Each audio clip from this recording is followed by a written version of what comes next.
Sisu, Road to Revenge is a 2025 Finnish-American action film written and directed by Jalmari Helander, serving as the official sequel to the acclaimed 2022 action sleeper hit Sisu. The sequel brings back the iconic character of Atami Korpi, played again by Jorma Tommila, a near-mythic Finnish warrior whose nickname, the man who refuses to die, reflects the indomitable spirit at the core of both the original and the sequel's title. The film was produced by Petri Jokeranta and Mike Goodrich for Sub-Zero Film Entertainment and Good Chaos, with worldwide distribution handled by Sony Pictures, releasing through Stage 6 Films and Screen Gems. It is an international co-production between Finland and the United States, presented primarily in English with some Finnish, and runs for approximately 88 to 89 minutes. The film's budget was around $12.2 million. The narrative of Sisu, Road to Revenge, begins after the events of the first film and shifts the geographic and emotional focus. In the aftermath of World War II, Atami Korpi returns to the place where his family was brutally murdered, determined to honor their memory. He painstakingly dismantles the remains of their former home, plank by plank, loading the wood onto a truck with the intention of rebuilding it in a safe place. This mission is deeply personal and symbolic, reflecting both his grief and relentless determination. However, Korpi's plan is derailed when the brutal Red Army commander responsible for the murder of his family, Igor Dragunov, returns with a relentless desire to finish what he started. Played by Stephen Lang, Dragunov becomes an almost elemental force of antagonism, hell-bent on tracking Korpi down and killing him at all costs. The film quickly transitions into a high-octane chase across war-torn landscapes as Korpi, driving with the salvaged wood strapped to his vehicle, battles waves of enemies who are determined to stop him. The plot unfolds as a visceral, almost chapter-like series of escalating confrontations. Korpi's journey involves brutal physical combat, tactical ingenuity, and remarkable resilience as he confronts Soviet soldiers, armored vehicles, and aerial attacks. Early sequences show him using the lumber he carries in inventive ways to resist enemy advances, to block vehicles, and to fashion crude defenses until Dragunov's forces escalate their pursuit. One of the defining traits of the film is its commitment to practical stunt work and kinetic action sequences, often pushing real-world physics to their limits for dramatic effect. One of the most dramatic sequences follows Korpi being driven off a cliff by a bomber strike, plunging into the ocean with his truck. Undeterred, he recovers the wood from the wreckage and constructs a raft, eventually landing back on shore and repurposing a derelict tank to continue his fight. These exaggerated action beats, including fighting aboard a moving train and a climactic showdown involving a ballistic missile, demonstrate the film's embrace of hyperbolic action that blends grindhouse energy with mythic heroism. In the climactic confrontation, Korpi overcomes Dragunov in a final, brutal duel that culminates in the latter's death via a launched missile. After the antagonist's defeat, Korpi completes his mission by transporting his recovered home back across the Finnish border.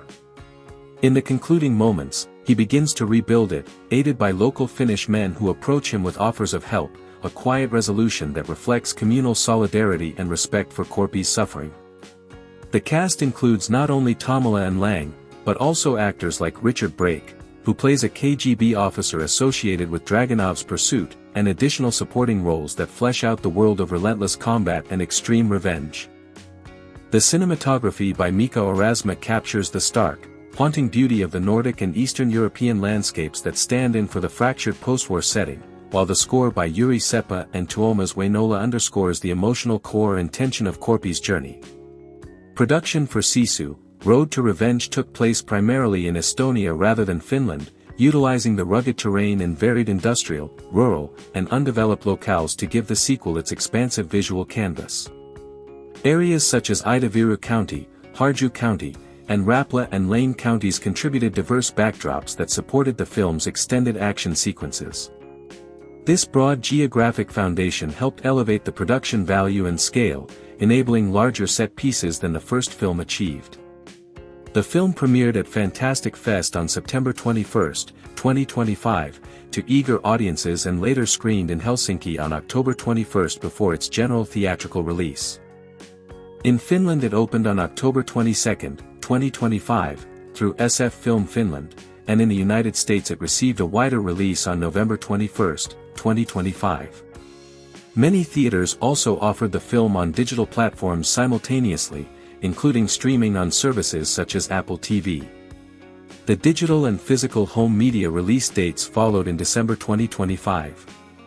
Critically, Sisu, Road to Revenge has been well received, with high scores on review aggregators.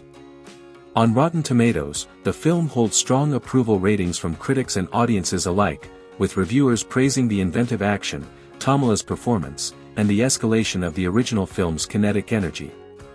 Critics have noted that while the plot can be thin and intentionally exaggerated, the film's visceral fun and creative choreography make it a standout in modern action cinema. Some reviews have even compared the sequel to classic franchise iterations where expansion of scope and spectacle are central, likening the experience to how sequels in other genres evolve from their predecessors.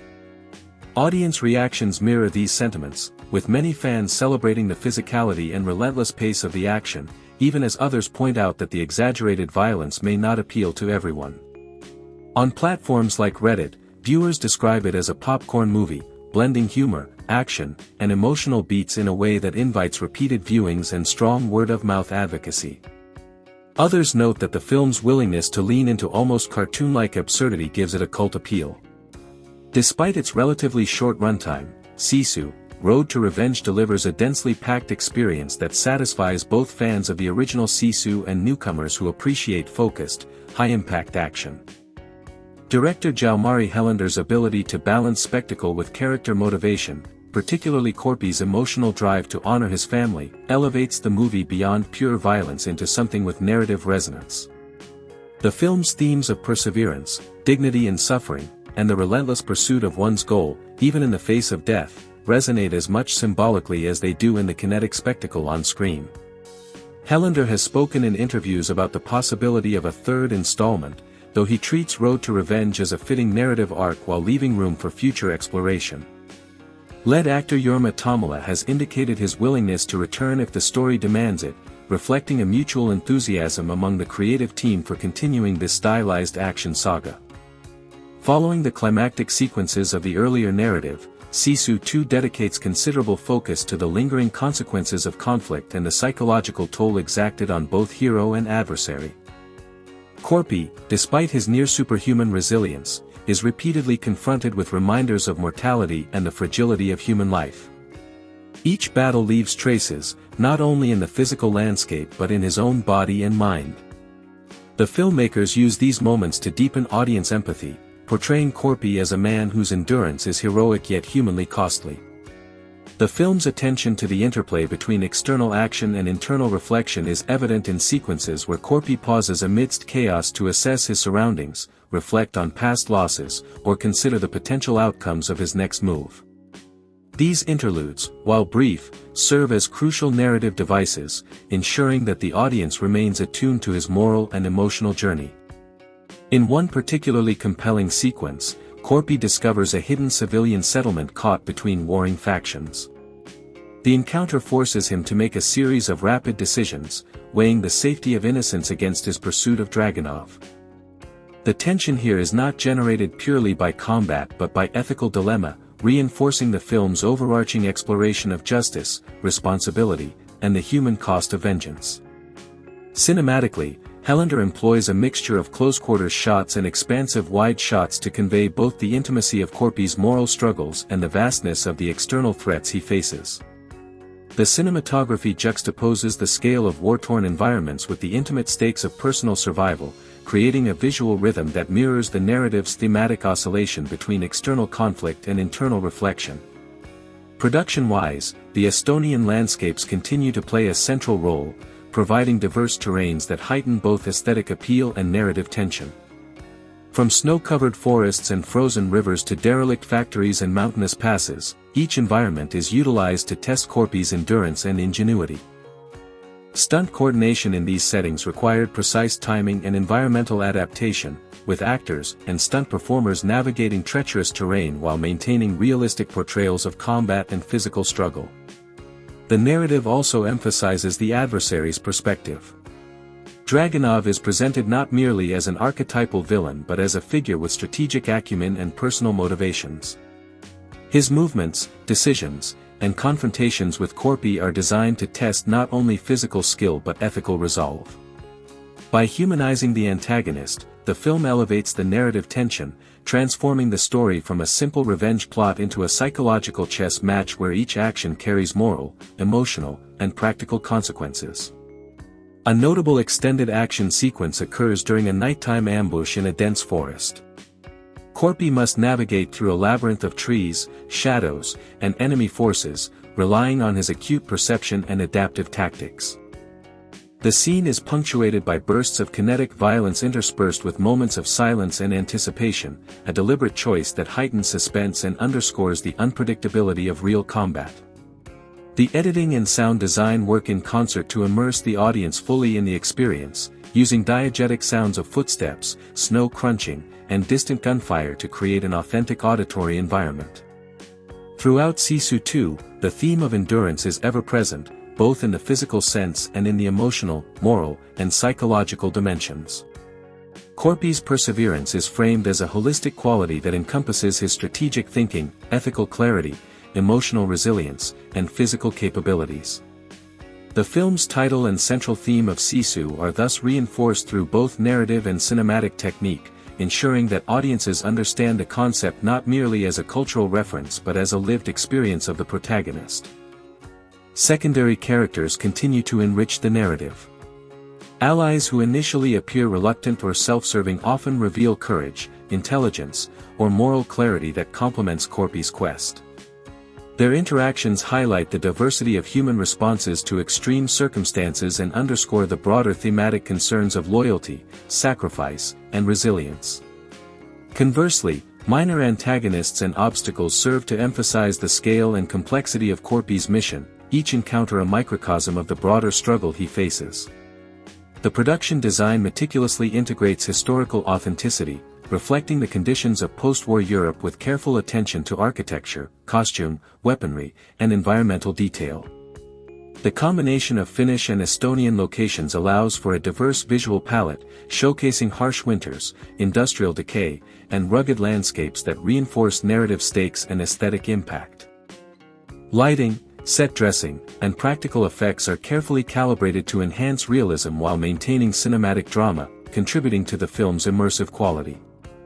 The musical score continues to underpin both action and introspective moments.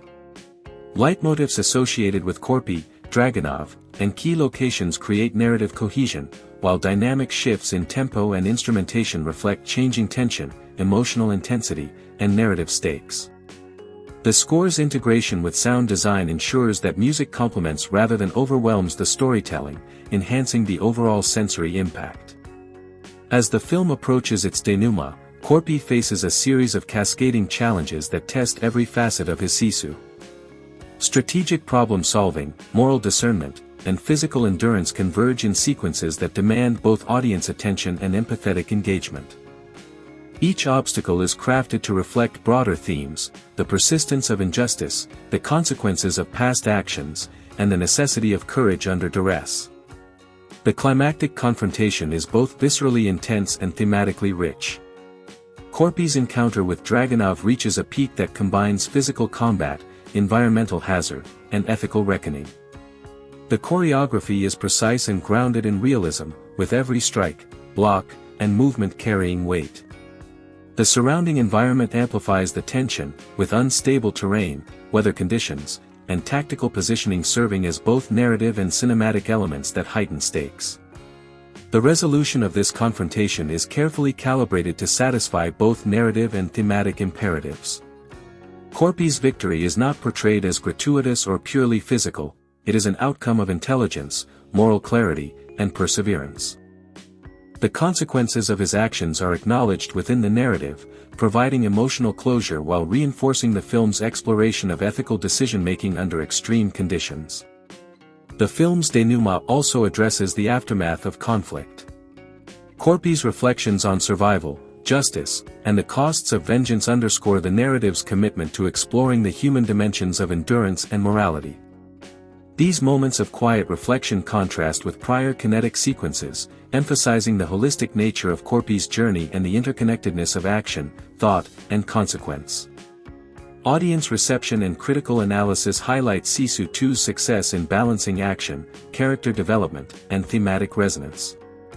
Reviews praise the authenticity of physical performance, the moral and psychological complexity of characters, and the seamless integration of environmental, historical, and narrative elements. The film's commitment to practical effects, carefully orchestrated stunts, and location-based authenticity contributes to its distinction within the contemporary action genre. Beyond the narrative and cinematic achievements, Sisu 2 functions as a meditation on the human spirit. Corpi embodies the principle of Sisu not merely through feats of strength or skill but through resilience, ethical clarity, and emotional fortitude. The film invites audiences to consider how courage, perseverance, and moral reasoning intersect in situations of extreme adversity, rendering the story both culturally specific and universally resonant. Production anecdotes further illuminate the film's dedication to authenticity and detail.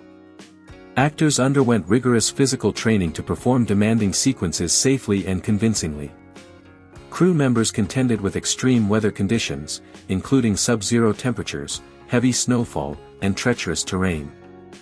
These challenges were integrated into the narrative, using environmental hazards as both cinematic spectacle and narrative device, enhancing realism while reflecting the protagonist's persistent struggle against overwhelming odds. The culmination of Sisu 2 solidifies its position as a landmark in international action cinema. Through its careful balance of visceral action, character-driven storytelling, and thematic depth, the film offers a comprehensive cinematic experience that engages viewers on multiple levels. It celebrates not only the physical and mental endurance of its protagonist but also the broader principles of courage, moral fortitude, and perseverance embodied in the concept of Sisu. Sisu, Road to Revenge opens with Atami Corpi kneeling among the ruins of his family home, the snow gently falling on splintered wood and broken furniture. His hands, calloused and scarred, move with meticulous precision, disassembling the wreckage piece by piece. Each plank carries the memory of a family lost to the violence of war, and as he lifts one jagged fragment, his jaw tightens. The silence of the post-war forest surrounds him, broken only by the faint crack of frozen branches underfoot. In these moments, Atami reflects quietly on the past. This house, he whispers to himself, was ours. I will make it ours again. His voice, low and steady, conveys more determination than grief, a testament to the inner strength that defines him. Atami's efforts are interrupted abruptly. A distant rumble grows louder as the metallic roar of Soviet patrols pierces the still air. Through the haze of falling snow, the familiar and dreaded figure of Igor Dragunov appears, flanked by heavily armed soldiers. His face is hard, expressionless, a mask of calculated cruelty. Corpi, Dragunov says, his voice cold, deliberate. You cannot escape. You were lucky once. Luck will not follow you again. Atami does not reply, instead, his eyes narrow, scanning the terrain, calculating the options before him. Without hesitation, he drops the plank he is holding and slips silently into the shadowed trees, disappearing from view. The pursuit begins. The chase unfolds with breathtaking intensity. Atami moves with the efficiency of a predator, utilizing the forest's natural obstacles to evade capture. Snow-covered rocks, fallen trees, and narrow ravines become tools for survival. Dragunov's men attempt to corner him, their rifles cracking, bullets embedding themselves into the trunks around him. Atami responds with precise, almost choreographed movements. A leaping strike knocks one soldier off a ridge, a well-placed shove sends another into a snowbank. Every action is deliberate, every movement serving both survival and the broader narrative of his unstoppable will.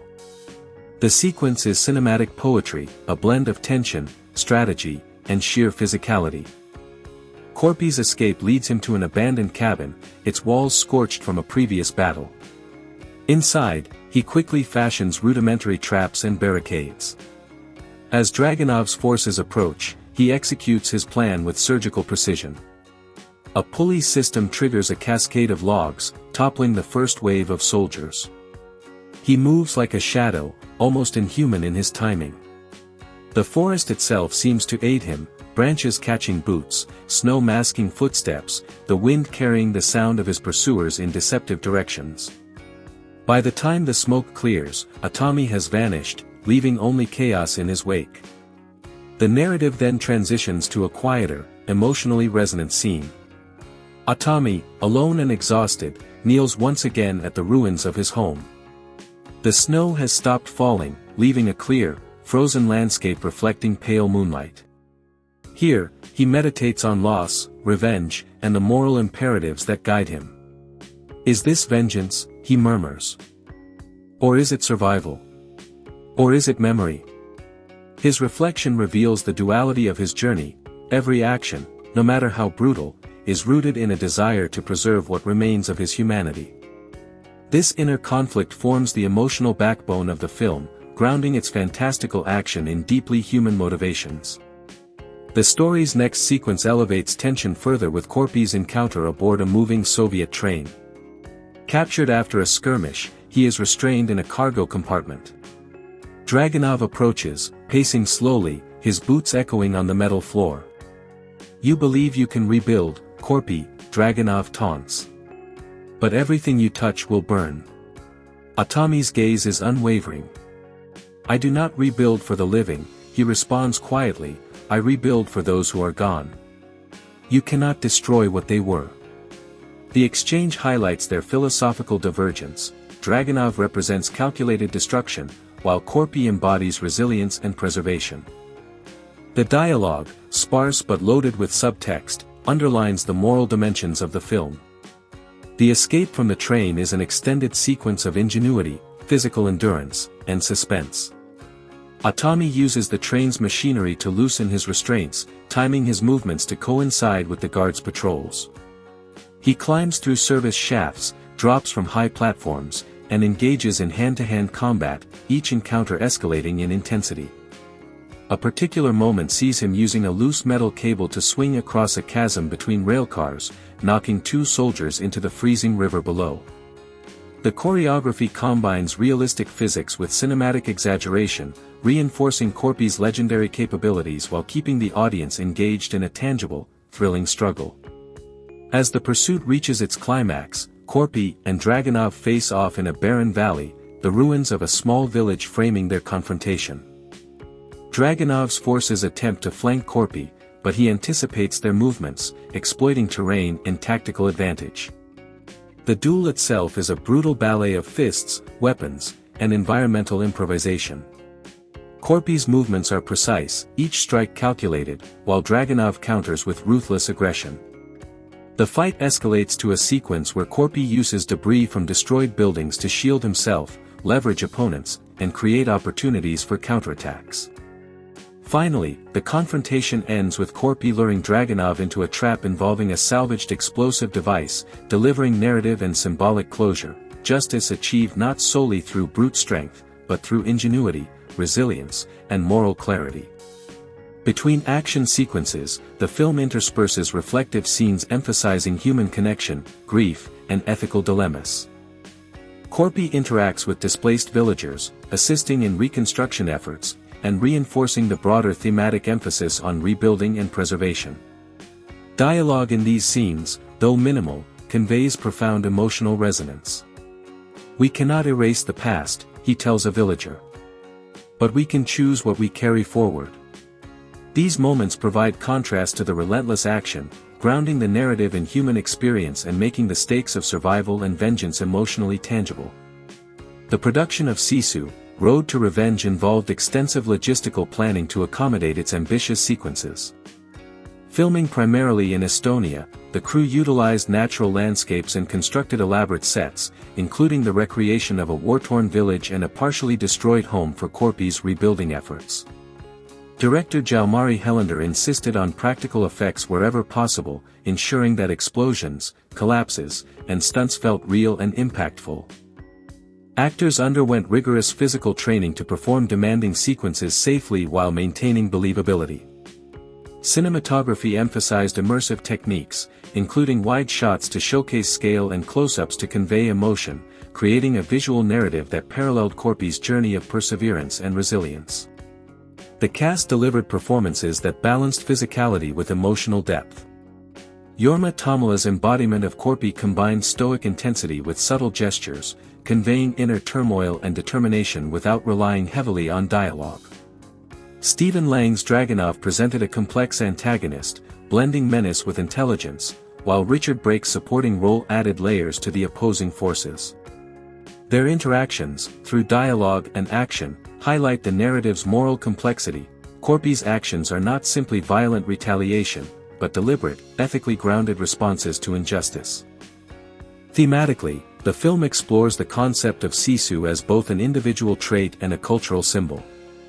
Korpi's relentless pursuit of survival and justice embodies the idea that human resilience can transcend physical limitations, social constraints, and moral ambiguity. The juxtaposition of construction and destruction, rebuilding the home while fending off Dragunov's forces, serves as a recurring motif, emphasizing the duality of human experience, the capacity to create and protect, even amidst overwhelming adversity. The release strategy of Sisu, Road to Revenge leveraged both traditional and digital platforms, ensuring accessibility for global audiences. Its premiere at Fantastic Fest garnered acclaim for both technical execution and narrative depth, while subsequent theatrical and digital releases expanded its reach. Marketing emphasized the continuation of Korpi's journey, the escalation of stakes, and the film's unique blend of historical realism, moral complexity, and high-intensity action. Audience reception has highlighted the film's effectiveness in balancing spectacle and substance. Viewers praised the inventive action, emotionally resonant character arcs, and thematic coherence. Critics noted the film's ability to maintain narrative tension while exploring deeper questions of morality, resilience, and the human cost of vengeance. Korpi has emerged not merely as an action protagonist but as a cultural symbol of determination, embodying a uniquely Finnish ethos with universal appeal. Sisu, Road to Revenge, in its combination of relentless action, thoughtful character development, and thematic depth, demonstrates a cinematic vision that bridges spectacle and substance. Its narrative, extending from intimate personal grief to large-scale confrontation, provides a continuous exploration of resilience, justice, and moral integrity. Korpi's journey, through forests, villages, trains, and battlefields, is emblematic of the broader human struggle to assert agency, preserve dignity, and maintain ethical clarity amidst chaos. By interweaving meticulously crafted action sequences with reflective, emotionally charged moments, the film creates an immersive experience that resonates on multiple levels. In its conclusion, Sisu, Road to Revenge exemplifies the power of storytelling to combine mythic heroism with human vulnerability. Korpi's victories are not only physical but moral and emotional, reflecting the enduring human capacity for perseverance and ethical fortitude. The film's narrative, production, and reception collectively underscore the importance of resilience, memory, and determination, solidifying its place as a landmark in contemporary action cinema. Through its fully realized characters, inventive action, and thematic richness, Sisu, Road to Revenge provides audiences with a narrative that is both thrilling and profoundly human, offering a cinematic journey that is as intellectually engaging as it is viscerally exciting. As Sisu 2 progresses toward its climax, the film elevates both the intensity of the action and the emotional stakes. The narrative culminates in a series of meticulously staged set pieces that test Tommy's ingenuity, endurance, and moral resolve. One particularly memorable sequence involves a high-speed pursuit through a combination of narrow forest paths, frozen lakes, and makeshift bridges. The sequence begins with Tommy using his intimate knowledge of the terrain to outmaneuver Dragunov's pursuing forces, employing a combination of tactical decoys, improvised traps, and sheer physical daring. The choreography emphasizes realism, vehicles collide, weapons malfunction, and the environment itself becomes a lethal adversary, forcing the characters to adapt rapidly or face fatal consequences. The cinematography captures both the epic scale of the chase and the minute, detail-rich movements of the participants, allowing the audience to experience every twist, collision, and strategic maneuver as though they were witnessing it firsthand. Throughout these climactic sequences, the psychological dimension of Tommy's character is equally important. While he demonstrates near-superhuman endurance and combat skill, the film never allows him to be purely invincible. Each maneuver, each strike, is accompanied by the weight of personal loss, ethical decisions, and the looming threat of failure. The audience is acutely aware that even a single misstep could undo all his painstaking efforts, heightening suspense and emotional investment. Flashbacks to his family and moments of introspection punctuate the action, grounding the narrative and reinforcing the central theme that resilience is not only about surviving physically but also about maintaining moral and emotional integrity in the face of relentless adversity. Dragunov's role in these sequences continues to be multifaceted. He is simultaneously a direct physical threat and a strategic adversary, anticipating Atami's movements and setting traps to test his endurance and decision-making. This cat-and-mouse dynamic adds complexity to the narrative, as each confrontation is not merely about brute force but also about intelligence, adaptation, and psychological warfare. Dragunov's tactical brilliance serves to underscore Atami's resourcefulness and determination, reinforcing the thematic tension between relentless perseverance and cunning opposition. The interplay between the two characters forms the emotional and narrative core of the film, making the climax as much a psychological duel as it is a physical spectacle. The film's thematic exploration of resilience is also reinforced through symbolic imagery. Recurrent motifs, such as the reconstruction of Atami's family home, the traversal of harsh landscapes, and the repeated overcoming of obstacles that appear insurmountable, serve as visual metaphors for human endurance. These motifs are integrated seamlessly into both action and quieter narrative sequences, providing coherence and depth without interrupting the flow of the story. For example, the repeated depiction of crossing frozen lakes mirrors Atami's internal journey, navigating treacherous, fragile surfaces while remaining steadfast in purpose, aware that a single error could lead to catastrophe. Such visual storytelling enriches the narrative, transforming action sequences into layered reflections on perseverance, memory, and human courage. In addition to action and thematic depth, the film pays careful attention to pacing and structure. The story is meticulously calibrated to balance moments of extreme tension with brief respites that allow for character development and audience reflection. Dialogue is sparing but impactful, often conveying moral or emotional insight rather than exposition. These quieter moments contrast effectively with the high-intensity action sequences, creating a rhythm that sustains engagement over the film's runtime. By alternating between kinetic spectacle and introspective character moments, Sisu 2 achieves a narrative cadence that is both thrilling and emotionally resonant, ensuring that viewers remain invested in both the physical and psychological stakes. The final confrontation between Atami and Dragunov exemplifies the film's commitment to blending action, narrative, and thematic resonance. Set against a desolate, snow-covered landscape, the sequence emphasizes both physicality and strategy. Every move is calculated, every obstacle exploited, and the environment itself becomes an extension of the conflict. The choreography is designed to highlight Atami's ingenuity and resilience while maintaining realism, ensuring that the stakes feel authentic and earned.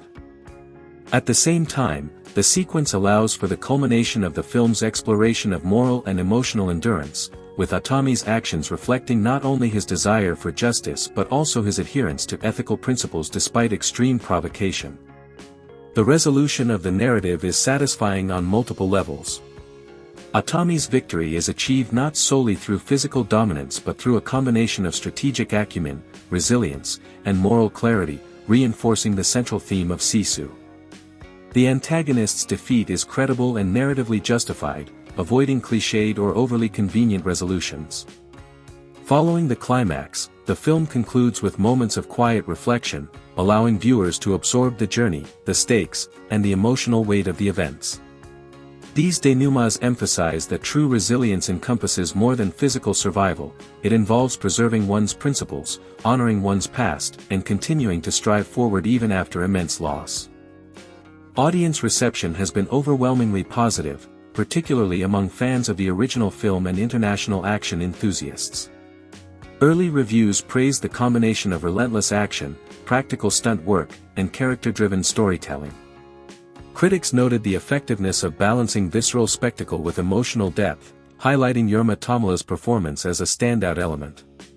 Stephen Lang's portrayal of Dragunov was similarly lauded for its intensity, strategic nuance, and credibility as a formidable adversary. The film has generated discussions not only for its technical and narrative accomplishments but also for its philosophical and cultural resonance, particularly its exploration of the Finnish concept of Sisu and its representation in a modern action context.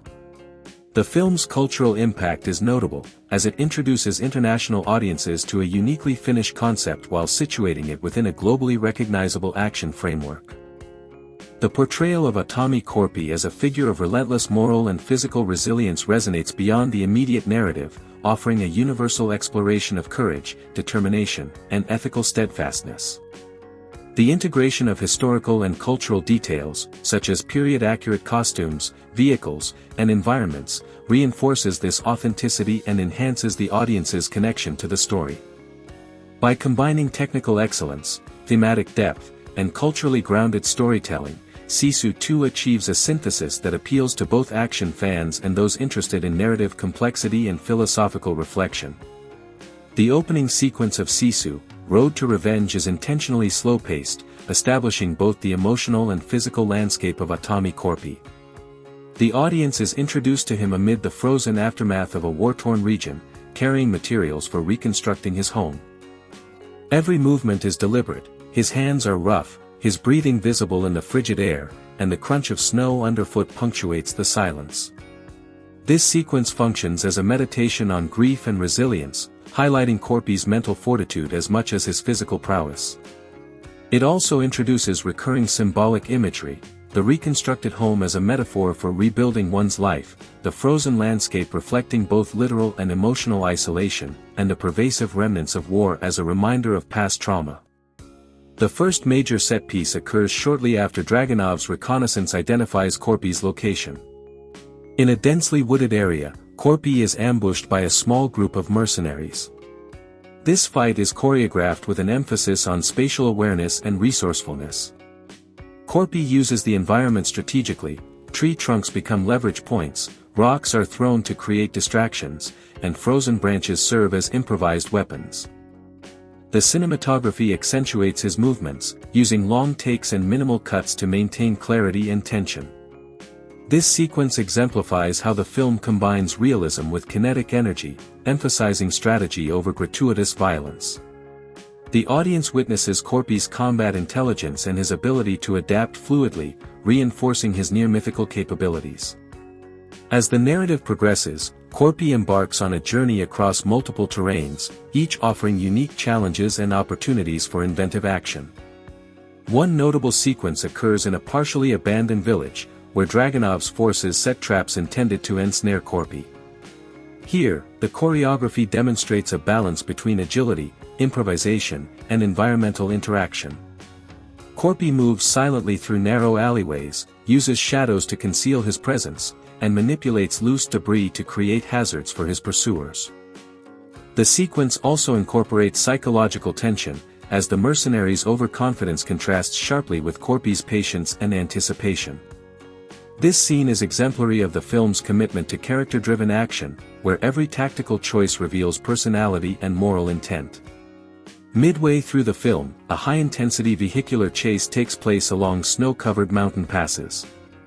Korpi, transporting materials essential to rebuilding his home, navigates treacherous terrain while evading Dragunov's heavily armed pursuers. The chase sequences are notable for their reliance on practical effects, including vehicle maneuvers, controlled collisions, and realistic environmental hazards. The cinematography captures wide shots of the mountains to convey scale, intercut with close-ups that emphasize Korpi's focus and strain. This sequence also functions narratively, accelerating tension, demonstrating Korpi's ingenuity, and reinforcing the thematic motif of perseverance under extreme conditions. The psychological interplay between Korpi and Dragunov reaches its zenith during the climactic confrontation in a ruined industrial complex. Dragunov, embodying calculated cruelty, positions himself strategically to exploit every advantage. Korpi, in contrast, leverages his intimate knowledge of the terrain, adaptive combat skills, and relentless willpower.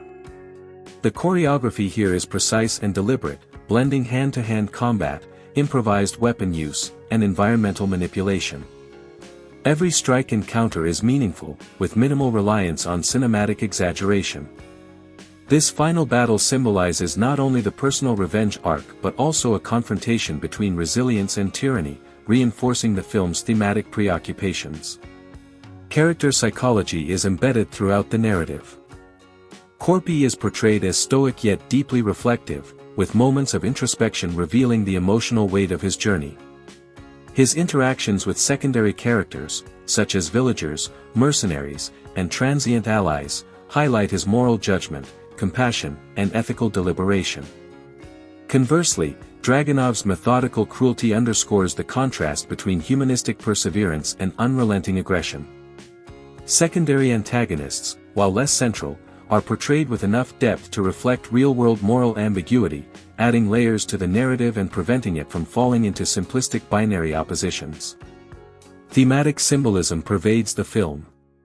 The recurring motif of reconstruction, whether in Corpi's efforts to rebuild his home or in the regeneration of spaces destroyed by war, mirrors his personal journey toward healing and closure. Snow and ice symbolize both external obstacles and internal emotional barriers, while fire and explosions represent destruction, conflict, and the high stakes of moral and physical confrontation.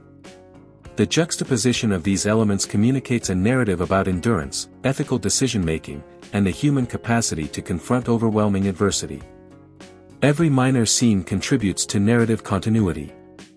For instance, Corpi's interaction with a child survivor mid-journey is brief but emotionally significant, serving as a microcosm of his ethical framework and underscoring the stakes of his struggle. Similarly, minor mercenary encounters, environmental hazards, and logistical challenges encountered during his transport of building materials reinforce the ongoing tension and realism of his mission. These seemingly peripheral events collectively build a cohesive and immersive narrative, where even brief moments resonate thematically and narratively. Marketing and audience engagement strategies emphasize these narrative and action elements. Trailers highlighted the inventive use of environment in action sequences, Corpi's strategic combat approach, and the intense personal stakes driving the story. Social media campaigns focused on both the iconic imagery of Corpi's stoic heroism and behind-the-scenes insights, particularly stunt work and practical effects. Festival screenings, notably at Fantastic Fest, leveraged critical acclaim to build anticipation for wider release, ensuring that both domestic and international audiences recognize the film's unique qualities. The film's comprehensive narrative structure, combined with meticulous production values, positions it as a seminal example of international action cinema. By integrating high-intensity action with ethical reflection, historical awareness, and character-driven storytelling, Sisu, Road to Revenge achieves a synthesis rarely seen in the genre. Its commitment to practical stunts, authentic environmental interaction, and character-based action sequences sets a new standard for mid-budget international action films, emphasizing narrative clarity, ethical resonance, and thematic depth over superficial spectacle. In terms of box office trajectory and long-term cultural impact, Sisu 2 is likely to resonate within both niche and broader markets. Domestic audiences in Finland, familiar with the concept of Sisu, experience a culturally enriched narrative that aligns with national identity and historical consciousness. Internationally, the combination of high-quality action, moral complexity, and unique narrative framing provides both entertainment and intellectual engagement. Digital platforms and home media will further expand the audience, allowing sustained engagement with the film's aesthetic and thematic achievements. Overall, Sisu, Road to Revenge exemplifies a harmonious balance between spectacle and substance. The continuous interplay of meticulously choreographed action, morally complex characters, and symbolically rich environments ensures that the film is more than a mere revenge thriller. It is a meditation on resilience, ethical decision-making, and the human capacity to endure and overcome. From the opening moments of quiet reflection to the climactic confrontation with Dragunov, every scene contributes to a unified narrative vision that honors the original film while expanding its thematic, emotional, and cinematic scope. As Sisu 2 approaches its final act, the tension escalates to an almost unbearable level, weaving together narrative threads of vengeance, endurance, and moral reckoning.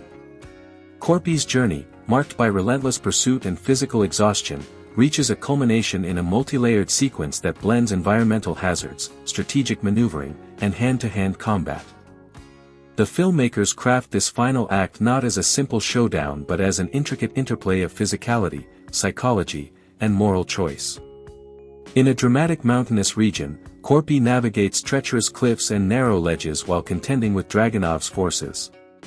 Every movement is fraught with danger, a misstep could lead to a fatal fall, emphasizing the stakes in a manner that goes beyond mere spectacle.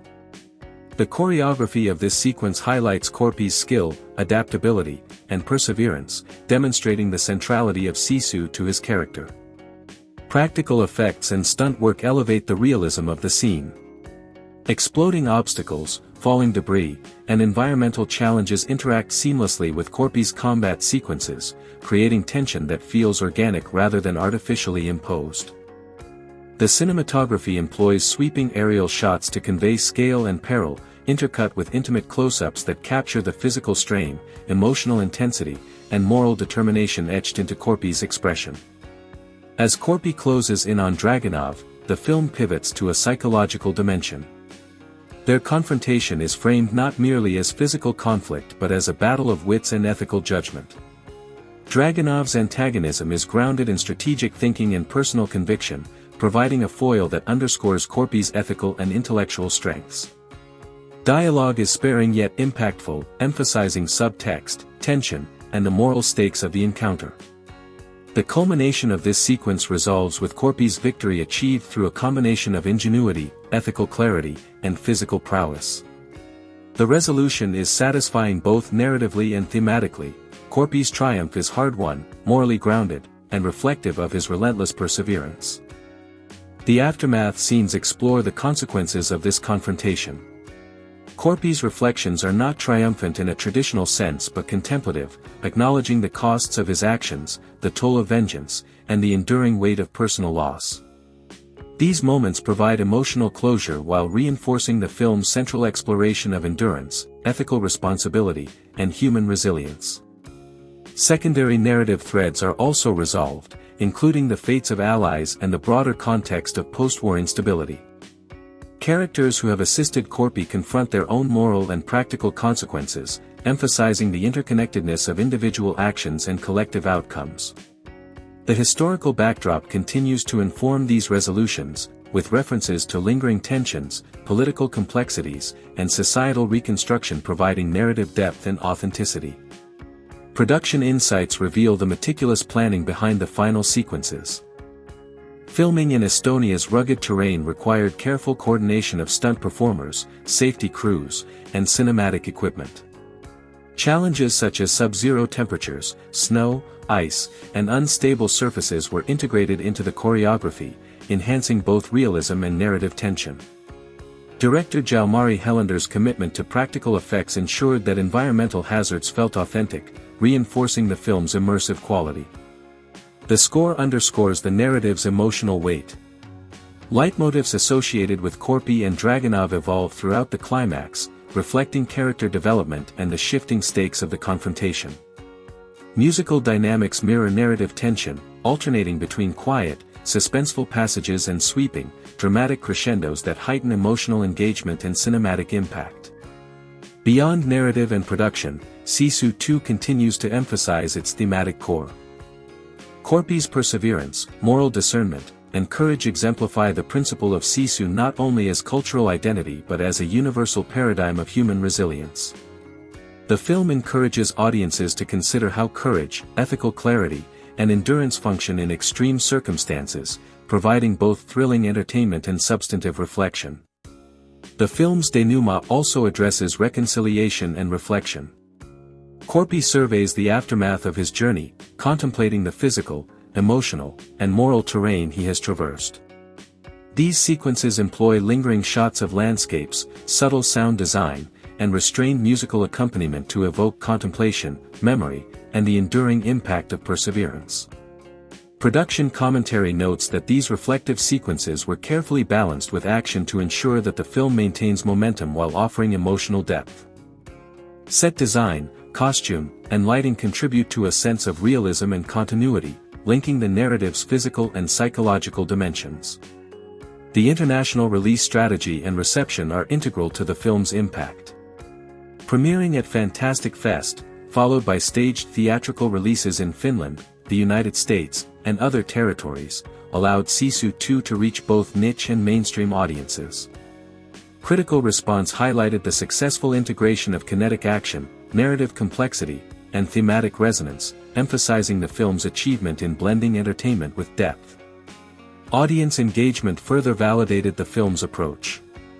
Reactions emphasized admiration for Korpi's character, appreciation of realistic combat sequences, and recognition of the ethical and emotional complexity that distinguishes Sisu 2 from conventional action fare. The film's combination of practical effects, intense stunts, and historically informed environments contributed to its authenticity and cinematic distinction. In terms of cultural resonance, Sisu 2 serves as a cinematic embodiment of Finnish national ethos while remaining universally relatable. Themes of endurance, courage, and moral clarity resonate across cultures and contexts, demonstrating that the concept of Sisu transcends its cultural origins to reflect fundamental human experiences. Production anecdotes underscore the commitment to authenticity. Actors underwent extensive training to perform physically demanding sequences convincingly, while stunt coordinators ensured safety and realism in complex environments. Crew members contended with environmental extremes, integrating challenges into the filming process to enhance both narrative and cinematic impact. Visual storytelling, practical effects, and musical scoring were carefully synchronized to maintain immersion and convey both tension and thematic significance. As the film concludes, Korpi's journey is presented as both a personal narrative of vengeance and a broader exploration of human endurance. The narrative emphasizes that survival, justice, and moral integrity are interdependent, requiring both physical capability and ethical discernment. The closing sequences highlight landscapes scarred by conflict yet imbued with resilience, symbolizing the enduring nature of human perseverance in the face of adversity. Sisu 2, Road to Revenge thus achieves a balance rarely seen in contemporary action cinema. It delivers thrilling, meticulously crafted action sequences while engaging deeply with character psychology, ethical dilemmas, and cultural resonance. The film's achievements in direction, cinematography, production design, and performance coalesce to create a cinematic experience that is both viscerally exciting and intellectually satisfying. Its thematic coherence, grounded in the principle of Sisu, provides audiences with a lens through which to reflect on courage, endurance, and the human capacity for resilience. The integration of practical effects, immersive environments, and a compelling musical score ensures that every moment serves both narrative and thematic purposes, solidifying the film's standing as a landmark in international action filmmaking. Through its extended narrative, intense action, and thoughtful exploration of ethical and emotional dimensions, Sisu 2 offers a comprehensive cinematic experience, honoring the legacy of its predecessor while establishing its own identity. Korpi's journey, fraught with physical danger, moral complexity, and emotional weight, exemplifies the principles of courage, perseverance, and integrity. The film's success lies in its ability to merge spectacle with substance, providing audiences with a story that entertains, challenges, and resonates long after the final frame. The opening scene of Sisu, Road to Revenge is set in the frozen wilderness of post-war Finland, where Otami Korpi works tirelessly to dismantle the remnants of his family home. The snow lies thick on the ground, muffling his movements, and the air is crisp and biting. Each plank he lifts, each nail he extracts, carries the weight of memory, the laughter of children, the warmth of family meals, the sudden cruelty of loss. Otami pauses occasionally, touching a splintered beam, closing his eyes, imagining the voices of the past. His internal monologue is sparse but piercing: "We were here. We lived. And I will not let that vanish." This opening establishes the duality of the film, the tactile, brutal struggle for survival, and the quiet, contemplative battle with grief and memory. Without warning, distant gunfire breaks the silence. The snow-covered trees shake under the heavy tread of boots, and the figure of Igor Dragunov emerges from the mist, flanked by a squad of soldiers whose cold, methodical movements contrast sharply with the natural chaos of the forest.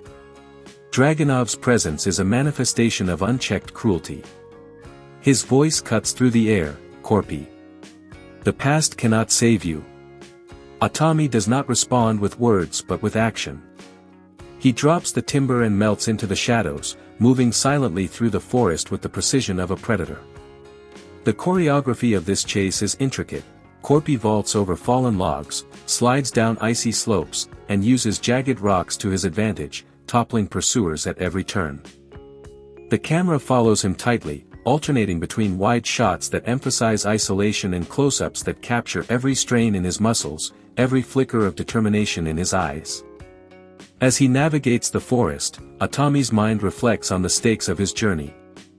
The rebuilding of his home is not simply an act of nostalgia, it is an assertion of life against death, memory against erasure. Each obstacle he faces is both literal and symbolic. The soldiers represent the forces that seek to obliterate the past, while the terrain mirrors the emotional and psychological barriers he must overcome. In one particularly tense moment, he uses a frozen river to create a makeshift trap, cracking the ice beneath Dragunov's advancing men, sending them plunging into icy water. The sequence combines physical ingenuity, environmental awareness, and narrative symbolism, demonstrating that victory is achieved through resilience, intelligence, and the moral imperative to protect memory. Corpi eventually reaches a remote cabin, where he constructs defensive barriers and improvised weapons. He moves silently, anticipating Dragunov's strategy, reflecting the theme of proactive agency in the face of oppression. As the first wave of soldiers approaches, Corpi triggers a pulley system that releases heavy logs onto the path, neutralizing immediate threats. The camera lingers on the chaos, emphasizing the human cost of conflict while highlighting Corpi's resourcefulness. When he confronts individual soldiers, his movements are precise, a combination of martial skill, environmental exploitation, and sheer force of will. Each combat encounter is meticulously staged to convey not only physical action but also narrative and thematic significance, survival, moral choice, and the assertion of Sisu. The narrative transitions to an emotionally charged moment. Tommila kneels amidst the remnants of his destroyed home, snow melting around the smoldering timbers. The quiet is almost sacred. His inner monologue explores the tension between vengeance and memory. Revenge is fire, memory is ice. I must hold both. These reflections deepen the audience's understanding of his motivations and set the stage for the escalating conflict with Dragunov. The juxtaposition of violent action sequences and quiet, contemplative moments establishes a rhythm that carries the audience through the narrative, reinforcing the central theme that true heroism encompasses both action and reflection. Corpi's capture aboard a Soviet train provides another intense set piece, blending suspense, ingenuity, and physical prowess.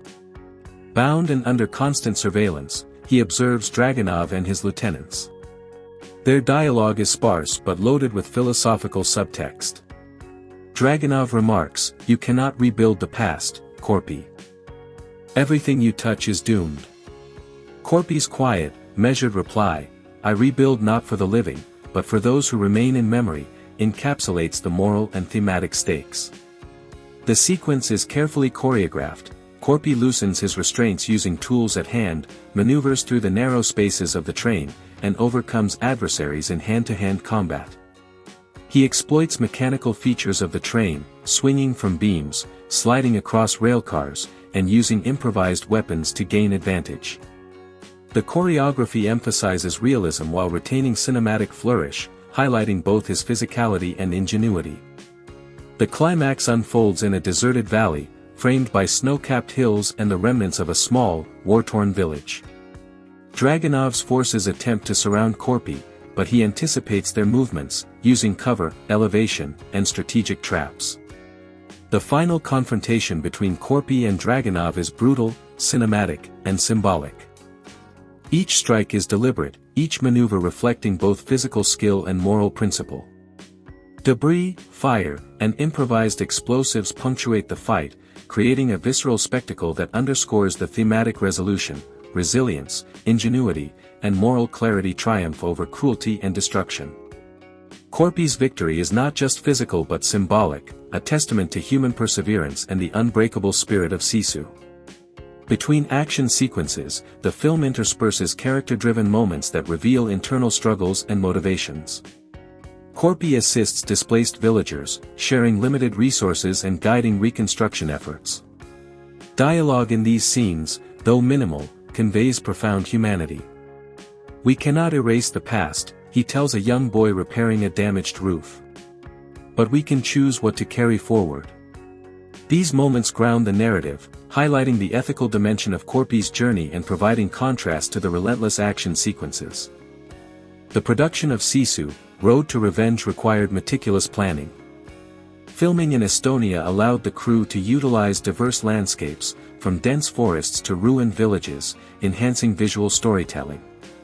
Practical effects were prioritized, with stunts, explosions, and environmental interactions designed to maximize realism. The actors underwent intensive physical training to ensure the believability of combat sequences, and the cinematography balanced wide panoramic shots with intimate close-ups, capturing both scale and emotion. Jalmari Helander's direction emphasizes continuity with the original film while expanding narrative complexity and thematic depth. The cast's performances reinforce the film's narrative and emotional weight. Jorma Tommila conveys Corpi's inner strength through posture, expression, and subtle gestures. Stephen Lang's Dragunov embodies intelligence, ruthlessness, and moral corruption, providing a formidable foil. Richard Brake's supporting antagonist enriches the narrative, adding complexity to the forces arrayed against Corpi. Together, their interactions, both in dialogue and action, illustrate the stakes of survival, moral choice, and vengeance. Thematically, the film examines grief, resilience, moral responsibility, and the consequences of vengeance. Corpi's reconstruction efforts are symbolic of memory preservation, ethical action, and resistance against erasure. The juxtaposition of quiet, reflective moments with intense, violent confrontations reinforces the tension between moral principle and the necessity of action. The recurring motif of building and destruction underscores the duality of human experience, the capacity to create, preserve, and resist, even in the face of overwhelming adversity. The release of Sisu, Road to Revenge combined festival, theatrical, and digital platforms, ensuring broad audience reach. Initial critical reception praised the film's action choreography, visual storytelling, and thematic depth. Viewers highlighted the immersive experience of Corpi's journey, the moral and ethical complexity of the narrative, and the innovative use of practical effects. Audience reactions emphasized the film's successful blending of visceral spectacle with intellectual and emotional resonance. Sisu, Road to Revenge extends beyond entertainment to explore cultural significance. The concept of Sisu, resilience, courage, and unwavering determination, is woven throughout the narrative, providing insight into Finnish cultural identity while resonating universally. Corpi's journey exemplifies the human capacity for endurance, moral clarity, and ethical action in the face of adversity. The film's narrative, action, and thematic depth combine to create a cinematic experience that is thrilling, emotionally rich, and intellectually engaging. Ultimately, Sisu, Road to Revenge is an exploration of human perseverance, moral fortitude, and the struggle to preserve memory, dignity, and ethical integrity amidst chaos and violence. Corpi's journey, from rebuilding his home to confronting a relentless adversary, serves as both a literal and symbolic representation of resilience. The film's meticulous production, dynamic action sequences, and layered thematic content establish it as a landmark in contemporary action cinema. Through its integration of narrative, character, and spectacle, it provides audiences with a fully immersive, emotionally resonant, and philosophically rich cinematic experience, embodying the spirit of Sisu and offering a profound meditation on the human capacity to endure, resist, and triumph. Beyond the climactic sequences, Sisu 2 also provides a rich exploration of its supporting characters, each contributing to the narrative, thematic resonance, and the protagonist's journey. Secondary characters, including allies and civilians, are not mere plot devices but integral components that highlight different aspects of resilience, moral choice, and human interconnectedness. Some characters provide emotional grounding, offering moments of connection, empathy, or advice that help Atami navigate both physical and moral challenges. Others present ethical dilemmas or unforeseen complications, reflecting the unpredictable nature of life after war and the complexity of survival in a hostile environment. Through these interactions, the film emphasizes that true resilience is relational as much as personal, and that the choices of others can amplify or complicate one's own perseverance.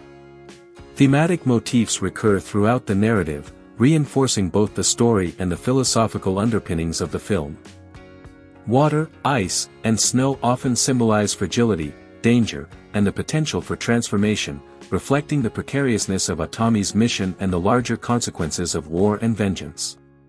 The recurring imagery of the reconstructed family home serves as a physical and symbolic anchor, representing continuity, memory, and hope amidst destruction.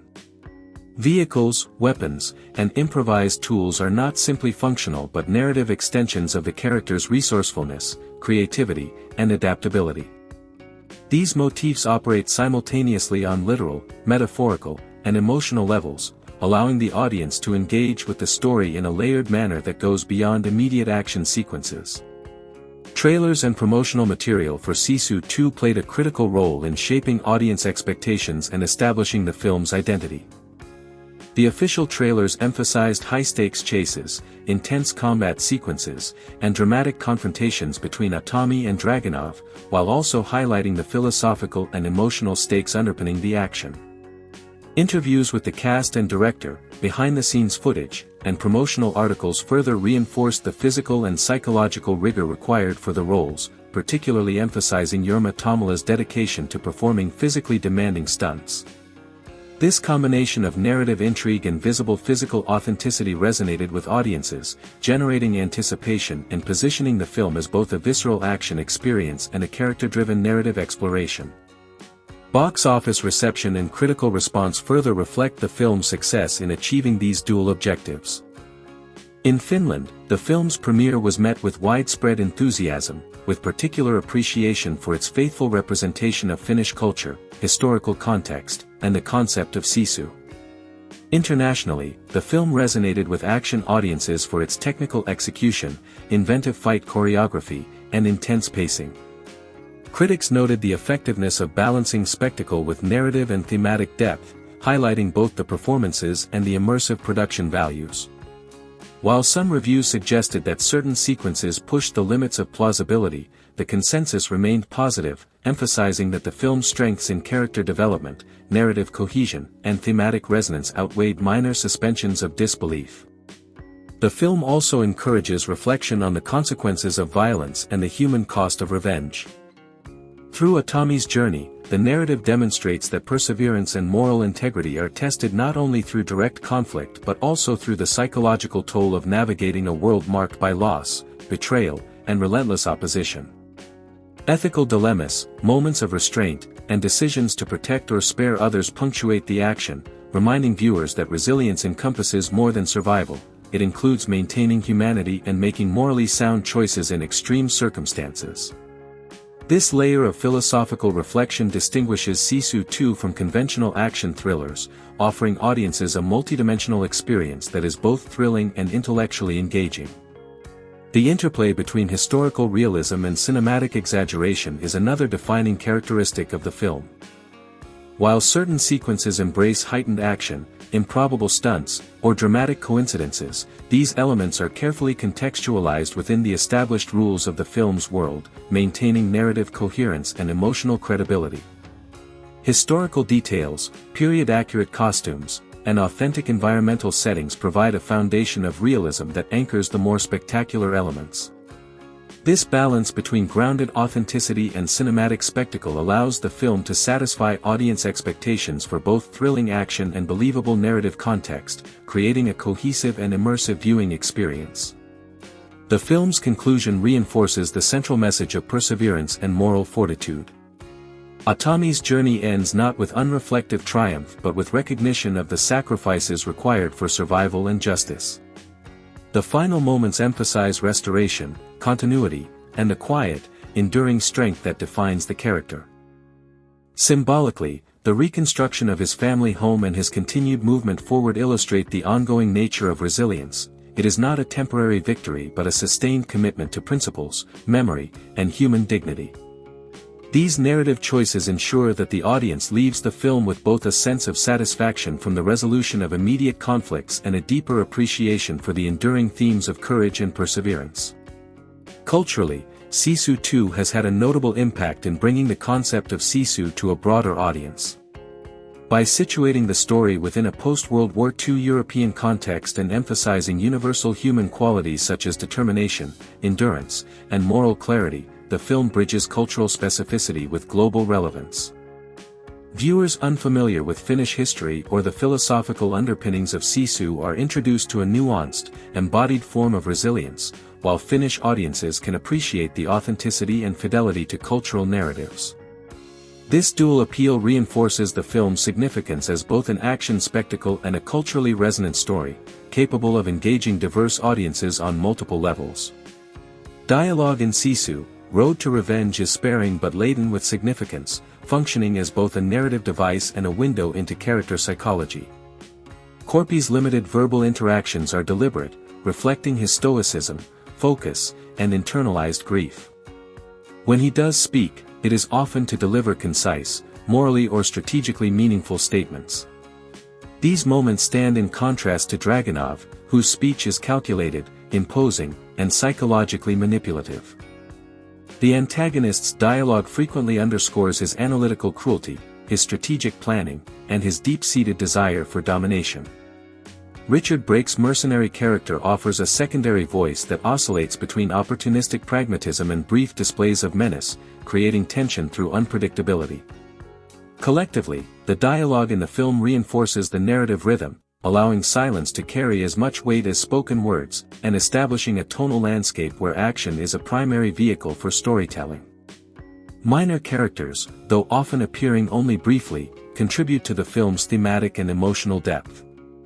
Villagers, transient allies, and incidental adversaries illustrate the human consequences of post-war devastation. Their arcs, though subtle, provide narrative texture. For instance, a local blacksmith assists Korpi by modifying his tools for improvised combat, symbolizing communal resilience and the collaborative human effort required to withstand oppression. Similarly, a surviving family unit Korpi encounters reinforces the stakes of his journey, reminding viewers that vengeance is inseparable from protection and moral responsibility. These minor arcs also serve as narrative foils, emphasizing Korpi's decisiveness and ethical rigor compared to the often morally ambiguous or self-serving choices of other characters. The music and sound design are critical in shaping the film's immersive atmosphere. Composer work alternates between sparse, atmospheric motifs during reflective sequences and full orchestral crescendos during combat. Subtle leitmotifs are associated with Korpi, reinforcing his emotional and moral presence, while harsher, percussive sounds accompany Dragunov and the mercenaries, reinforcing their menace. Diegetic sound is emphasized, including the crunch of snow, the snap of timber, gunfire, and distant explosions, creating a palpable sense of place. Silence is strategically employed, allowing tension to build naturally, particularly in moments of stalking, preparation, or moral reflection. The soundscape functions as both narrative support and emotional amplifier, ensuring that each scene resonates on multiple sensory levels. Historical references are woven into the narrative with subtlety and respect for context. The film is set in the immediate post-World War II era, reflecting the geopolitical tensions and societal devastation of Northern Europe. References to Soviet incursions, wartime alliances, and the social dislocations experienced by civilians provide authenticity and grounding. These elements are integrated organically into the narrative, avoiding heavy-handed exposition, instead using environmental cues, costumes, and minor dialogues to situate the story historically. The presence of remnants of wartime infrastructure, abandoned villages, and ruined homes creates a visually coherent historical backdrop, emphasizing the ongoing consequences of past conflicts. Philosophical reflections are embedded throughout, primarily through Korpi's actions and moral decision-making. The concept of Sisu, resilience, courage, and ethical fortitude, is manifested not only in physical endurance but in the choices Korpi makes to protect innocence, confront cruelty, and persevere despite overwhelming odds. The film interrogates questions of justice versus revenge, the morality of lethal force, and the ethical responsibilities of those with extraordinary capability. Korpi's journey illustrates that true heroism involves not merely survival or victory but maintaining ethical integrity in the midst of violence. Dragunov's contrasting approach, rooted in calculated cruelty and opportunistic violence, provides a counterpoint that sharpens these philosophical considerations, inviting audiences to reflect on the nature of strength, morality, and human resilience. The film's culmination in the climactic confrontation synthesizes these elements: narrative, action, sound, historical context, and thematic exploration. Korpi's final victory is not just a physical triumph but an affirmation of Sisu, ethical perseverance, mental fortitude, and strategic ingenuity. The destruction wrought by the battle underscores the cost of conflict, while Korpi's survival and continued mission to rebuild highlight endurance and moral resolve. The resolution maintains narrative clarity, ensuring that character arcs, thematic motifs, and plot threads converge cohesively. Marketing, critical reception, and cultural positioning all reinforce the film's achievements.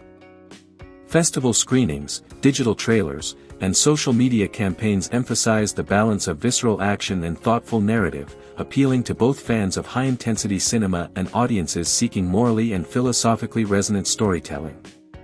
Early critical reviews praised the seamless integration of character, action, and theme, often noting that the film elevates mid-budget international action cinema through disciplined direction, practical effects, and ethical narrative depth. In conclusion, Sisu, Road to Revenge stands as a testament to the potential of action cinema to combine spectacle, narrative coherence, ethical depth, and cultural specificity. Korpi's journey, from quiet reflection, through relentless pursuit and confrontation, to ultimate triumph, embodies the concept of Sisu in every sense. The careful choreography of action sequences, nuanced character portrayals, historical fidelity, immersive sound design, and strategic pacing collectively produce a cinematic experience that is both thrilling and intellectually engaging. Minor characters, environmental symbolism, and subtle dialogue enrich the narrative, creating a fully realized world that resonates emotionally and thematically. By the film's end, audiences are left not only with the satisfaction of a compelling revenge narrative but with a meditation on perseverance, moral integrity, and the enduring human capacity to confront adversity, making Sisu, Road to Revenge a defining example of contemporary international action cinema and a worthy continuation of the original Sisu legacy. Sisu, Road to Revenge is the 2025 sequel to the Finnish-American action film Sisu, written and directed by Jalmari Helander. The film continues the story of Tommy Korpi, a veteran of the Finnish army whose extraordinary endurance and unyielding spirit have turned him into a symbol of resilience. The narrative picks up in the immediate aftermath of World War II, a period of reconstruction and political uncertainty in Finland. Korpi, who has survived both the horrors of battle and the personal tragedy of losing his family to violence, carries the weight of grief as well as a drive for justice. His journey is no longer simply about survival, it has become a mission of remembrance and retribution, one that requires him to navigate not only physical dangers but the emotional scars left by war. The film opens with Korpi returning to the site of his destroyed home, a place that carries the memory of his murdered family. The sequence is both somber and meticulous. He methodically disassembles the remaining structure, carefully salvaging the timber and other materials that could be used to rebuild. Each plank he carries symbolizes his connection to the past and his desire to restore what was lost. This quiet, almost ritualistic act establishes the thematic foundation of the film, highlighting the persistence, courage, and moral integrity that underpin Korpi's character. It also introduces the audience to the physicality and resourcefulness that will define his actions throughout the film. Korpi's plan is soon disrupted by the reappearance of Igor Dragunov, the brutal Red Army officer responsible for the death of Korpi's family. Dragunov is portrayed as relentless and methodical, embodying both the historical tension of post-war Eastern Europe and the personal stakes of Korpi's revenge. The introduction of Dragunov transforms the narrative from a contemplative journey into a high-stakes pursuit. What follows is a relentless series of chases, ambushes, and confrontations across varied terrain, each more intense than the last. Korpi uses both the salvaged timber and improvised tactics to counter the overwhelming forces arrayed against him, showcasing his ingenuity and physical prowess. As the story progresses, the action sequences become increasingly elaborate. Korpi engages in hand-to-hand combat with soldiers, navigates through enemy encampments, and survives extreme situations such as vehicular attacks and aerial bombardments. In one sequence, he is driven off a cliff during a bomber strike, plunging into icy waters with his truck. Undeterred, he salvages the wood and constructs a raft to continue his journey. These sequences blend realism with stylized exaggeration, demonstrating Hellander's unique approach to action cinema, where practical stunts and inventive choreography heighten both tension and spectacle. Korpi's journey is punctuated by moments of reflection and human connection. In scenes where he interacts with local villagers and minor characters, the film explores themes of solidarity, communal responsibility, and shared grief. These moments contrast with the relentless violence, grounding the narrative in emotional authenticity and reinforcing the stakes of Korpi's mission. Even within the most intense action sequences, the audience is reminded that his struggle is not purely physical, it is moral and psychological, reflecting the enduring impact of loss and the imperative of justice. The film's cinematography captures the stark, haunting beauty of Nordic and Eastern European landscapes, juxtaposing serene natural environments with the destructive chaos of human conflict. Mika Orasma's camera work emphasizes long tracking shots of Korpi navigating harsh terrain, intercut with rapid cuts during combat sequences, creating a dynamic visual rhythm. The score, composed by Yuri Sepa and Tuomas Wainola, complements this visual storytelling, alternating between subdued, contemplative motifs during Korpi's reflective moments and driving, percussive rhythms during action scenes. The combination of cinematography and music immerses the audience in both the psychological and physical landscapes of the film. Throughout the narrative, the thematic concept of Sisu, the Finnish notion of extraordinary perseverance and determination, is central. Korpi embodies this concept not only through his physical endurance but through his unwavering commitment to his moral objectives. Each challenge he encounters tests his resourcefulness, strength, and ethical resolve, reinforcing the film's meditation on human resilience in the face of overwhelming adversity. This thematic exploration extends beyond Korpi himself, influencing supporting characters and shaping the narrative's broader commentary on survival, honor, and justice in post-war society. Production of the film involved extensive location shooting in Estonia, where the varied terrain allowed for the creation of realistic yet cinematic landscapes that support the film's narrative requirements. Rural villages, industrial ruins, and forests were used as backdrops for both quiet moments and large-scale action sequences. Hellander's direction emphasizes the interaction between character and environment, with Korpi's movement and ingenuity often defined by the constraints and opportunities presented by the landscape. This attention to environmental context enhances both the visual storytelling and the thematic resonance of the film, reinforcing the connection between human action and the world in which it occurs. The film's pacing is tightly controlled, balancing periods of intense action with quieter sequences that allow for character development and thematic reflection. In particular, Korpi's interactions with civilians and moments of tactical planning provide narrative breathing space, allowing the audience to engage with his motivations and the consequences of his actions. Even within the heightened reality of the action sequences, the film maintains an internal logic that grounds the story, ensuring that the violence and spectacle serve both narrative and thematic purposes. Sisu, Road to Revenge was released to both critical and commercial acclaim. It premiered at Fantastic Fest on September 21, 2025, before a general release in Finland and subsequently worldwide. Reviews praised the film for its inventive action, compelling lead performance by Tommila, and the expansion of the original film's stylistic and narrative scope.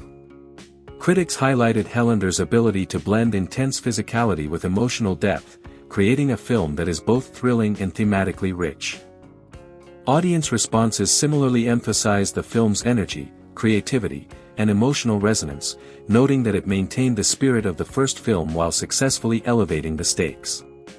The film's reception is further enhanced by its cultural context. Set in post-war Finland and Eastern Europe, Sisu, Road to Revenge engages with historical realities while interpreting them through a cinematic lens that emphasizes heroism, perseverance, and moral justice. The antagonistic presence of Dragunov and the remnants of the Red Army reflects broader historical tensions, while Korpi's individual struggle serves as an allegorical exploration of resilience in the face of systemic violence and loss. By grounding the action in a specific historical and geographical setting, the film achieves both narrative intensity and thematic resonance, offering viewers a story that is both entertaining and meaningful.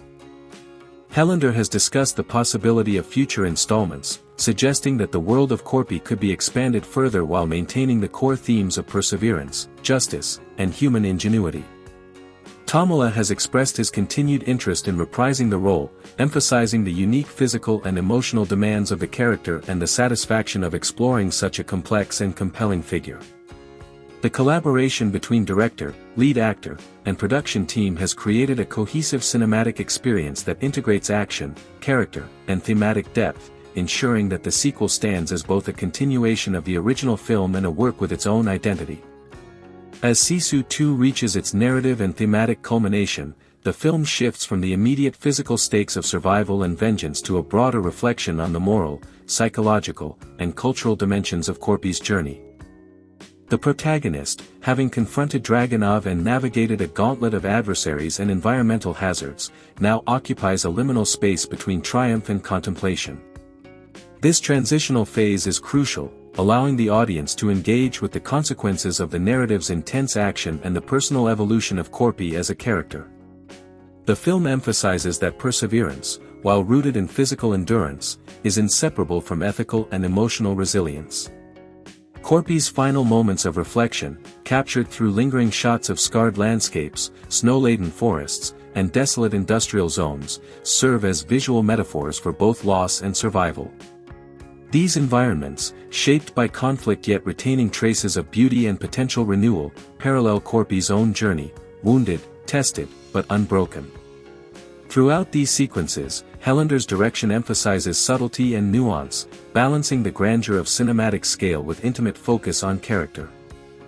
Korpi's gestures, expressions, and silence convey the psychological weight of his experiences, demonstrating that heroism is as much about endurance of the spirit as it is about physical action. The secondary characters' arcs reach resolution in ways that reinforce the film's central themes. Allies who have aided Korpi confront their own past choices and moral dilemmas, highlighting the interconnectedness of human actions. Antagonists, in particular Dragunov, are not simply vanquished and forgotten, their fates serve as moral commentary, emphasizing the consequences of choices made without ethical consideration. This layering of narrative consequence deepens the story's emotional resonance, providing the audience with a richer understanding of both the protagonist and the world he inhabits. Historically, Sisu 2 situates Korpi's personal vendetta within a post-World War II Northern European context. The geopolitical backdrop, including the remnants of Soviet military influence, displaced populations, and regional instability, informs both the narrative and character motivations. By embedding personal conflict within broader historical realities, the film achieves a sense of authenticity that elevates it above conventional action storytelling. Production design plays a crucial role in conveying this historical and environmental authenticity. Meticulous attention to detail in set construction, costume design, and props creates a lived-in, tangible world. From rusted industrial machinery and derelict buildings to weathered uniforms and historically accurate weaponry, every element reinforces the narrative's realism. Practical effects, especially in the film's climactic sequences, maintain a grounded sense of peril, ensuring that the audience experiences danger as an immediate, credible threat. The musical score by Yuri Sepa and Tuomas Wainola reinforces the emotional and thematic weight of the final sequences. Leitmotifs associated with Korpi evolve subtly throughout the climax, reflecting both character development and narrative resolution. Music underscores moments of triumph, grief, and introspection, enhancing the immersive experience and connecting viewers to the psychological journey of the protagonist. Central to the film's impact is its exploration of Sisu, the Finnish concept of grit and indomitable spirit. Through Korpi's trials, the film conveys that Sisu is not merely about physical courage but encompasses perseverance, moral fortitude, and the capacity to endure ethical and emotional challenges. This principle permeates both the narrative structure and character development, making the film a culturally resonant exploration of human resilience. Thematically, Sisu 2 interrogates the nature of vengeance and justice.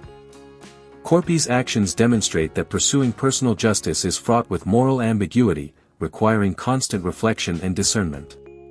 The film portrays these dilemmas with subtlety, avoiding simplistic resolutions and instead presenting the audience with a layered exploration of consequences, ethical reasoning, and a balance between personal duty and broader social responsibility. The resolution of the film's central conflict does not rely solely on Corpy's physical prowess. Instead, it emphasizes intelligence, moral clarity, and strategic thinking, reflecting the interconnectedness of body, mind, and spirit in the practice of Sisu. By framing the final confrontation in this multidimensional manner, the film reinforces its thematic focus on holistic perseverance. Audience reception has highlighted this integration of spectacle and substance as a distinguishing feature of Sisu 2. Reviews consistently note the film's ability to deliver breathtaking action sequences while maintaining psychological and moral depth. The combination of practical stunts, immersive environments, and authentic historical settings contributes to the film's credibility and cinematic impact. Production anecdotes further illuminate the meticulous craftsmanship behind Sisu 2. Filming in Estonia's challenging terrain required the coordination of complex stunt sequences, environmental safety measures, and precise cinematographic planning.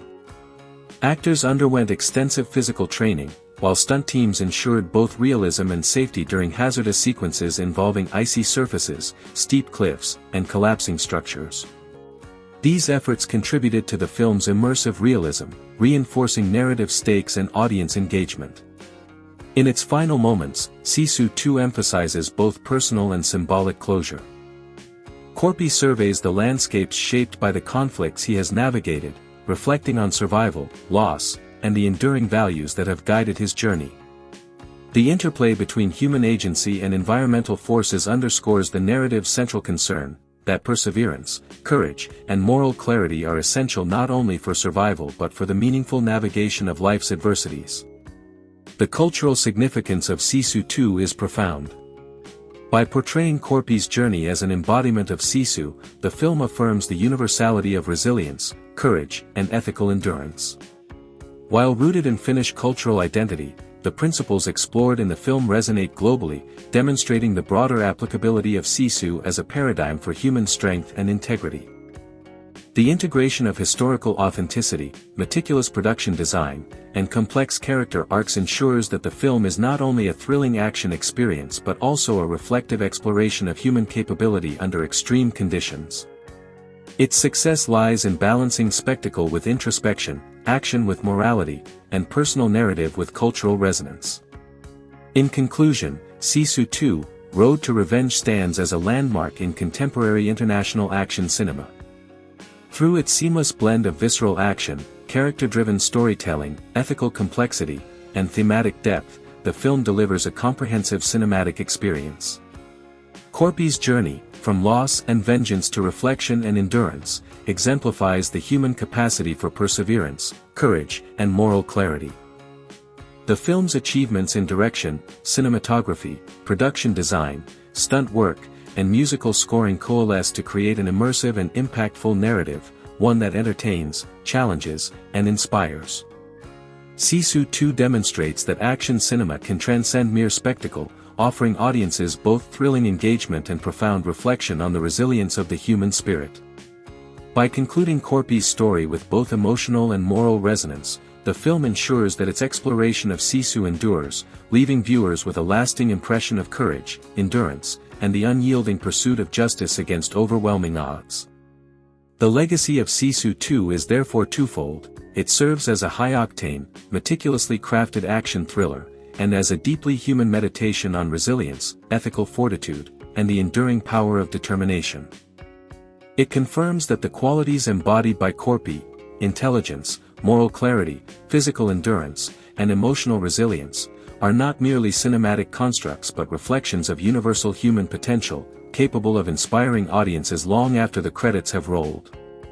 The first major extended sequence begins with Tommy Corpy emerging from the dense forest, carrying a portion of the salvaged timber for his home. The snow crunches under his boots, rhythmically marking each step. He pauses momentarily, scanning the horizon for threats. Dragunov's forces are relentless, and the forest, though thick with trees and underbrush, offers no permanent sanctuary. He recalls the death of his family, the fire that consumed his past life, and the faces of those he failed to protect. "I must endure," he whispers to himself. "For them. For all that remains." His breath forms small clouds in the icy air, each exhale a sign of life, determination, and resistance.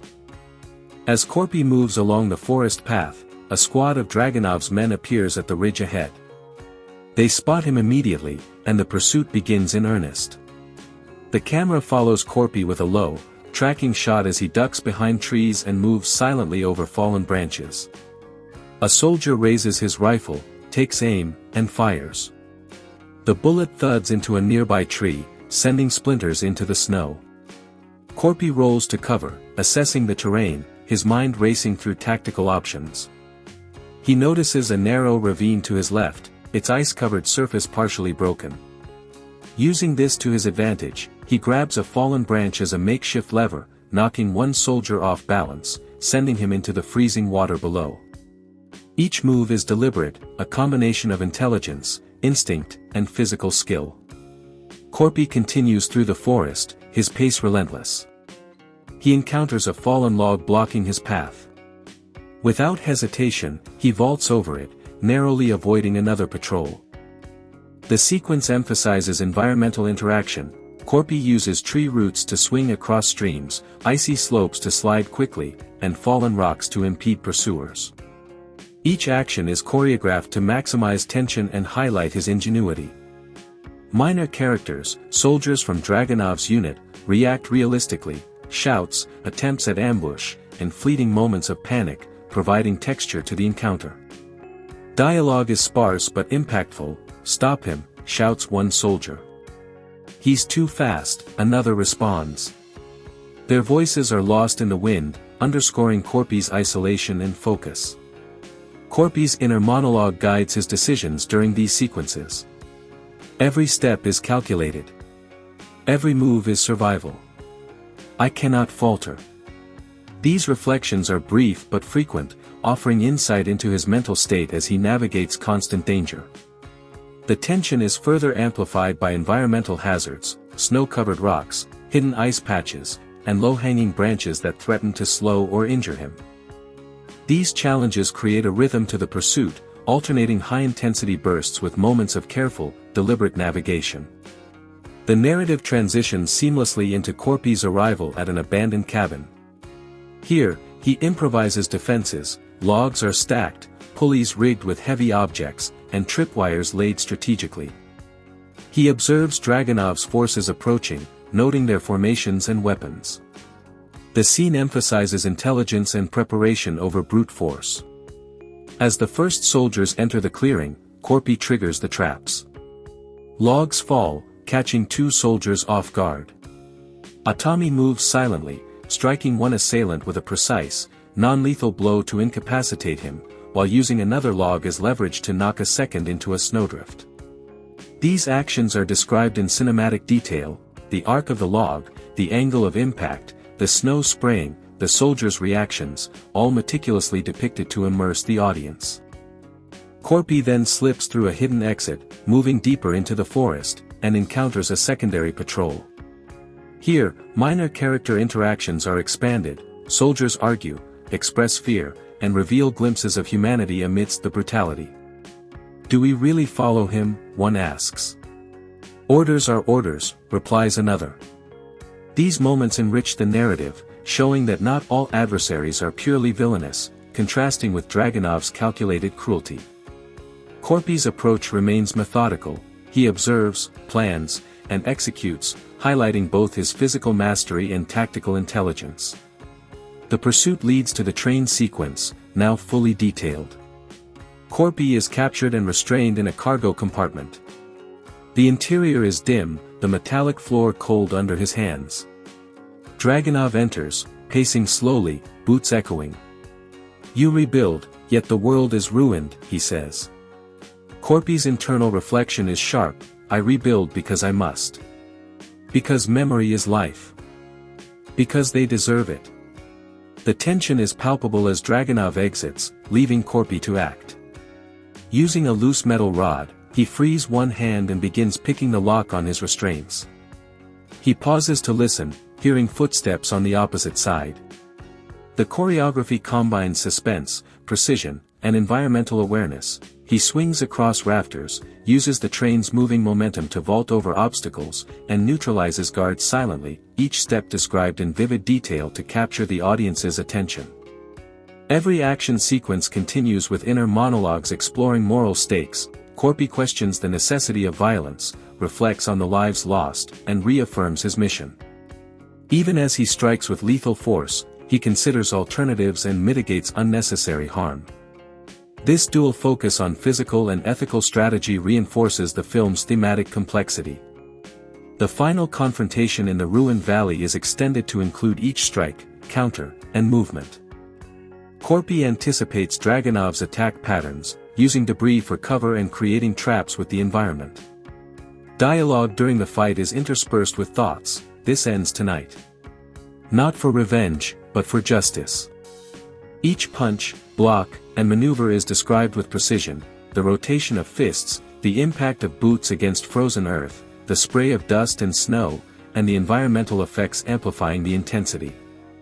Dragunov responds with calculated aggression, his attacks brutal yet predictable. The battle escalates to the climactic use of an improvised explosive, with Corpy luring Dragunov into position, achieving narrative closure while maintaining thematic resonance. Moral cunning surpasses brute force. Secondary characters, villagers, and supporting antagonists are woven into these sequences. Villagers provide aid, information, or obstacles, adding depth to the world.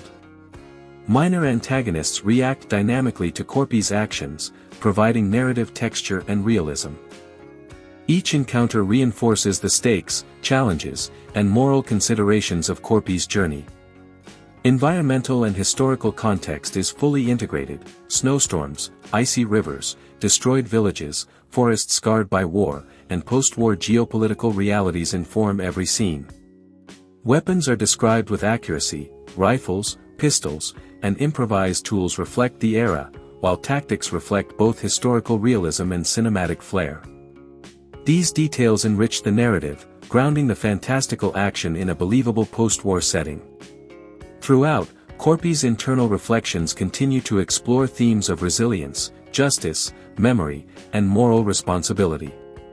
His rebuilding efforts, his protective actions toward villagers, and his confrontation with Dragunov embody the Finnish ethos of Sisu. The narrative intertwines action, reflection, and moral consideration, creating a layered and immersive cinematic experience. In addition to its thematic and narrative depth, Sisu 2 offers a meticulous attention to production details that enhances both realism and cinematic spectacle. Set design and location scouting played a critical role in shaping the film's immersive atmosphere. Estonia's varied landscapes provided the perfect combination of rugged wilderness, snow-covered forests, and abandoned industrial sites, all of which were used to reinforce both the narrative and symbolic elements of the story. Each location was carefully chosen not merely for aesthetic appeal but for its narrative function, creating natural obstacles for action sequences and highlighting the protagonist's resourcefulness. The production team also utilized practical effects extensively, building sets and props that allowed for complex stunts while maintaining believability. For example, the partially reconstructed family home serves as both a narrative anchor and a functional set piece for key confrontations, demonstrating how design choices support story progression while adding symbolic weight. Costume design was similarly deliberate, reflecting both historical accuracy and functional requirements for action sequences. The film's characters wear period-appropriate clothing that allows for mobility during combat, supporting the realistic physicality of Tommila and other performers. Small details, such as wear patterns, dirt, and weathering, contribute to the immersive quality, subtly conveying the hardships endured by the characters. These details reinforce the film's grounded approach, emphasizing that even in a story with heightened action, attention to the realism of daily life, attire, and environment enhances audience engagement and narrative credibility. The choreography of stunts and action sequences demanded extensive planning and rehearsal, given the film's reliance on practical effects and minimal CGI. Fight sequences, vehicular chases, and explosive confrontations were meticulously storyboarded, often incorporating multiple camera angles and long takes to capture the intensity and continuity of the action. Jorma Tommila's commitment to performing physically demanding stunts elevated the authenticity of these sequences, ensuring that viewers experienced the danger and exertion firsthand. Coordinating actors, stunt teams, and environmental variables such as ice, snow, and uneven terrain required not only technical precision but also adaptive problem-solving, reflecting the high level of professionalism and dedication involved in bringing the story to life.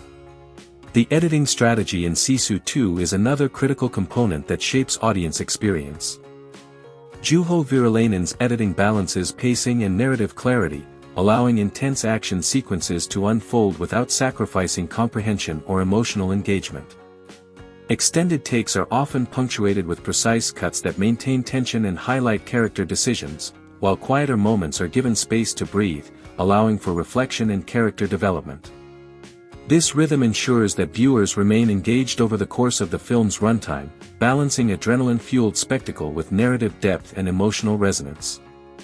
Sound design further amplifies the immersive quality of the film. The auditory environment is meticulously crafted, with ambient sounds, mechanical noises, and environmental cues integrated to heighten realism. The crunch of snow underfoot, the squeal of metal on ice, and the reverberation of gunfire all contribute to a visceral sensory experience. Music composed by Yuri Sepa and Tuomas Wainola dynamically interacts with the narrative, accentuating tension during combat sequences while providing emotional support during reflective moments.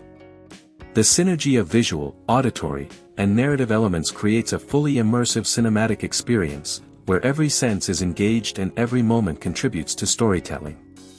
The film's marketing strategy strategically highlighted its dual appeal as both an action spectacle and a character-driven drama.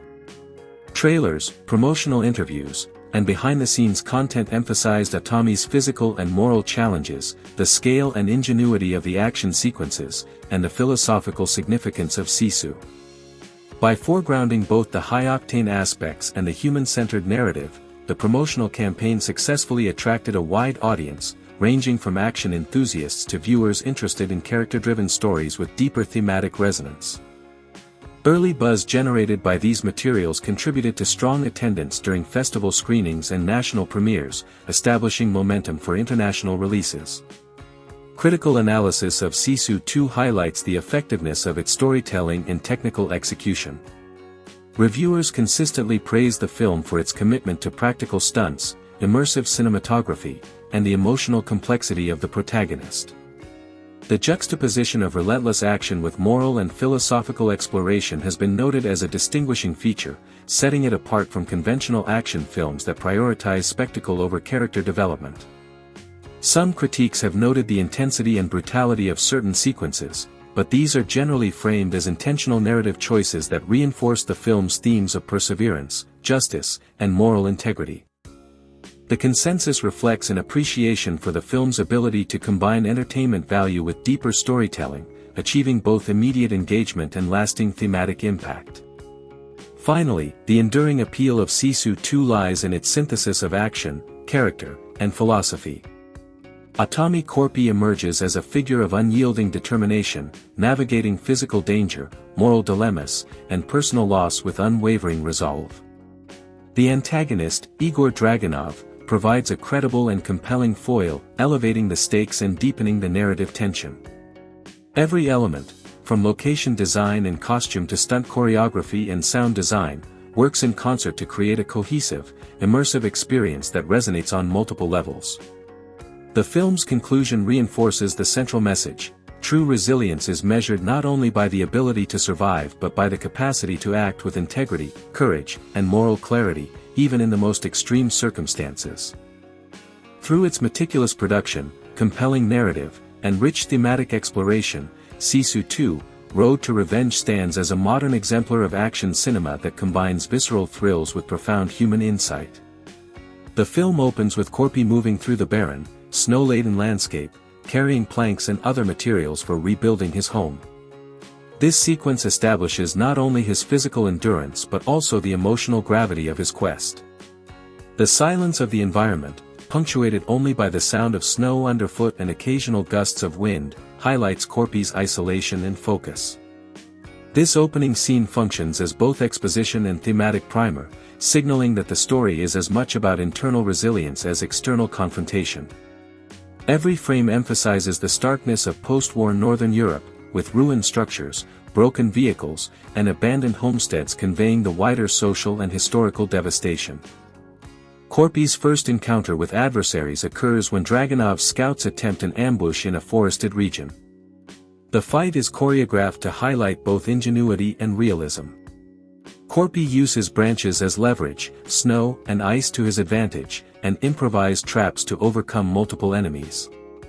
The camera emphasizes long takes to maintain spatial clarity, allowing the audience to fully appreciate the tactical reasoning behind Corpy's movements. The sequence simultaneously demonstrates Corpy's near-mythical abilities and the very human intelligence that guides them. Environmental factors, uneven terrain, fallen trees, and hidden ravines, serve both narrative and symbolic functions, reinforcing themes of survival and adaptation. Following this, Corpy travels through partially destroyed villages and industrial remnants, encountering both secondary antagonists and civilians caught in the crossfire. Minor sequences, such as aiding a blacksmith with tool modification or protecting a small family, provide ethical context, illustrating Corpy's moral code. Each encounter, even when brief, reinforces his steadfast character, contrasting sharply with the opportunistic or malicious behavior of secondary antagonists. These micro-arcs not only enrich the narrative but also maintain tension and thematic cohesion between high-intensity set pieces. One of the most notable mid-film sequences is the treacherous vehicle chase across snow-covered mountain passes. Corpy must transport salvaged materials while being pursued by Dragunov's heavily armed units. Practical effects are emphasized, the vehicles slide on icy terrain, collisions are carefully staged, and the camera captures both wide, sweeping vistas and intimate close-ups to convey scale and immediacy. The environmental challenges, avalanches, snowdrifts, and narrow passes, act as both literal obstacles and symbolic representations of Corpy's struggle against overwhelming odds.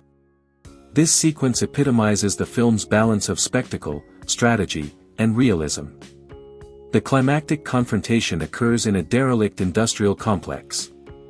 Dragunov positions his forces strategically, creating multiple layers of threat. Corpy adapts, using environmental knowledge, improvisation, and precise hand-to-hand combat to systematically neutralize adversaries. Practical effects dominate the choreography, collapsing machinery, controlled explosions, and environmental hazards are integrated into the action. Every strike is meaningful, reflecting both narrative necessity and physical plausibility. The fight serves as a culmination of prior character development, thematic exploration, and narrative tension, resolving the revenge arc while emphasizing Corpy's ethical perseverance and resilience. Minor sequences continue to reinforce thematic and narrative depth. Moments such as Corpy's brief interactions with children, villagers, or incidental allies serve as moral benchmarks, contrasting his disciplined ethical approach with the amorality of mercenaries and Dragunov. These vignettes maintain narrative rhythm, deepen audience investment, and highlight that the story is not solely about combat but about human choices, responsibility, and the long shadow of war. The production team's dedication to environmental authenticity and practical effects is evident throughout. Filming in Estonia allowed for diverse terrain, from frozen forests and abandoned villages to mountainous passes, providing both narrative plausibility and visual interest. Stunt coordination emphasized real physical exertion, with Tommila performing many of his own stunts, including climbing, grappling, and vehicular maneuvers. Explosions, collapsing structures, and weather effects were managed with careful practical planning, lending credibility and immersion. Costume design, props, and weaponry adhered to historical accuracy, grounding the high-intensity sequences in a believable post-war context. Marketing and fan engagement were strategically structured to highlight both action and narrative depth. Trailers focused on Corpy's ingenuity, tactical combat, and resilience, while promotional materials emphasized the stark Nordic landscapes and the film's ethical dimension. Festival premieres, social media campaigns, and behind-the-scenes features highlighted practical effects, stunt work, and production authenticity. Fan engagement extended beyond conventional advertising, with interactive online content illustrating key action sequences and environmental challenges, further enhancing the immersive experience. Box office performance reflects a combination of niche appeal and growing international interest. Domestic Finnish audiences, attuned to the concept of Sisu and local historical context, provided strong initial support. Internationally, audiences responded to the film's blend of authentic action, compelling character arcs, and ethical depth. Digital and home video releases extended the audience base, while critical acclaim emphasized the film's originality, practical effects, and narrative coherence, positioning Sisu, Road to Revenge as a benchmark for international action cinema. Thematically, the film consistently reinforces the concept of Sisu. Corpy's journey exemplifies perseverance under extreme adversity, moral integrity in the face of violence, and strategic intelligence.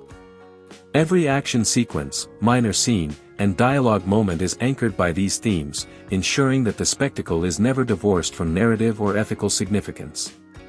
Dragunov serves as a foil, embodying calculated cruelty, systemic oppression, and moral opportunism. Their confrontations, physical, psychological, and symbolic, underscore the philosophical tension at the heart of the story, the interplay between resilience, ethical action, and the cost of vengeance. In its final synthesis, Sisu, Road to Revenge achieves a rare equilibrium between narrative cohesion, ethical exploration, practical action, and immersive cinematography. From the opening moments of quiet reflection to the climactic resolution of the revenge arc, the film consistently reinforces its central themes of perseverance, moral courage, and human resilience. Minor characters, environmental symbolism, historically accurate settings, and disciplined sound and music design contribute to a comprehensive cinematic experience. By integrating these elements, the film not only satisfies audiences seeking action and spectacle but also engages those interested in ethical reflection, historical context, and culturally resonant storytelling. Ultimately, Sisu, Road to Revenge stands as a definitive continuation of the original Sisu, expanding its narrative scope, deepening its thematic richness, and solidifying its position as a landmark in international action cinema. It demonstrates that mid-budget films, when executed with vision, authenticity, and ethical awareness, can deliver an immersive, thrilling, and intellectually satisfying cinematic experience. The meticulous attention to scene choreography, character psychology, sound design, historical grounding, and philosophical reflection ensures that the film resonates long after viewing, leaving audiences with a profound appreciation for the power of resilience, strategic ingenuity, and moral fortitude. As Corpy embarks on the physical journey to transport the salvaged timber, the film devotes significant attention to his interaction with the environment. The roads he traverses are not mere backdrops, they are active participants in the narrative.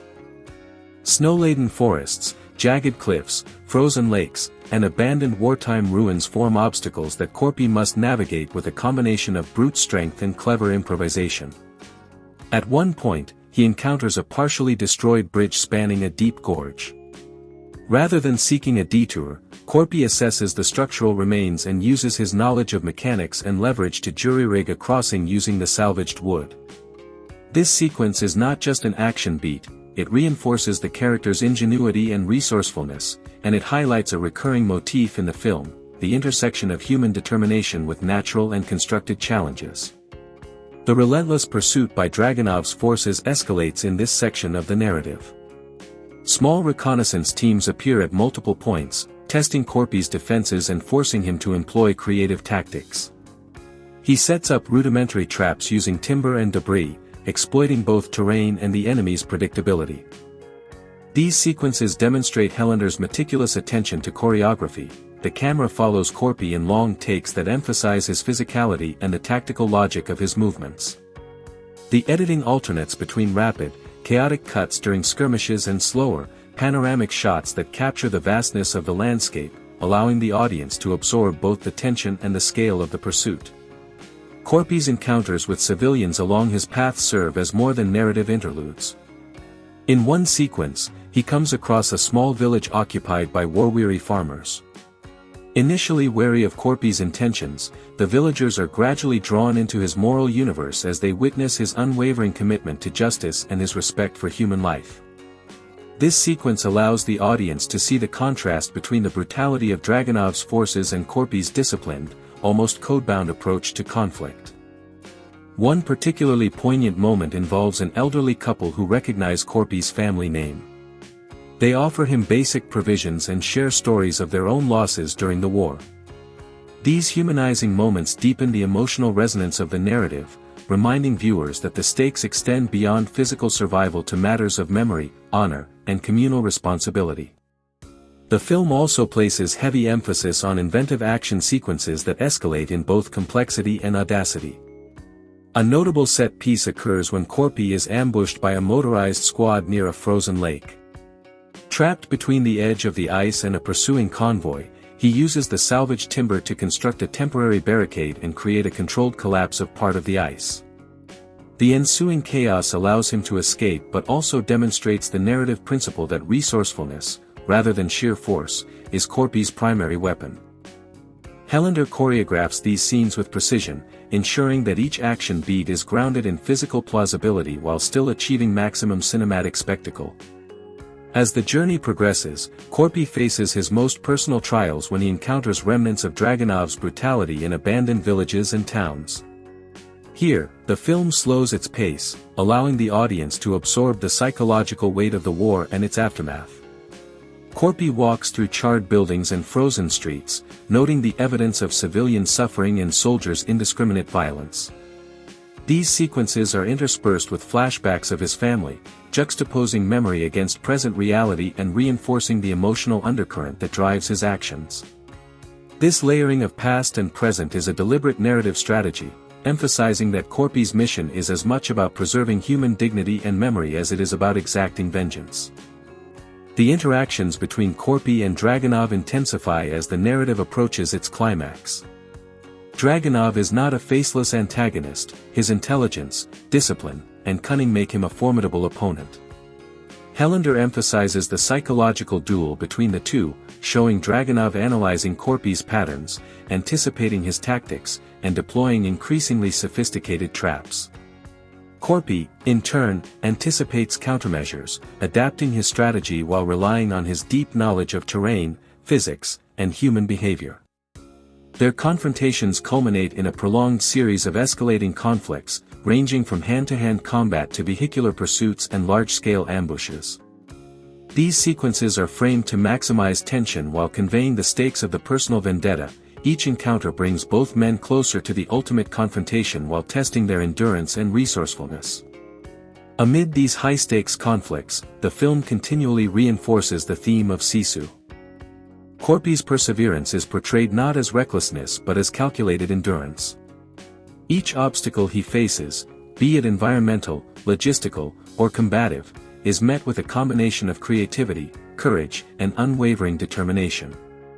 This thematic consistency provides a moral framework for the narrative, distinguishing Korpi from mere action heroes who rely on luck or invincibility. His actions are guided by a code of honor, emphasizing discipline, resilience, and the prioritization of meaningful objectives over personal glory. The climactic confrontation is staged with deliberate escalation. Dragunov corners Korpi in an abandoned industrial facility, employing both infantry units and mechanized assets to ensure victory. Korpi, drawing on his accumulated experience and ingenuity, uses his environment strategically, setting traps, creating diversions, and manipulating both physical and psychological dynamics. The duel between Korpi and Dragunov combines elements of strategy, combat skill, and physical endurance, ultimately culminating in a final confrontation that resolves both the personal and narrative arcs of the story.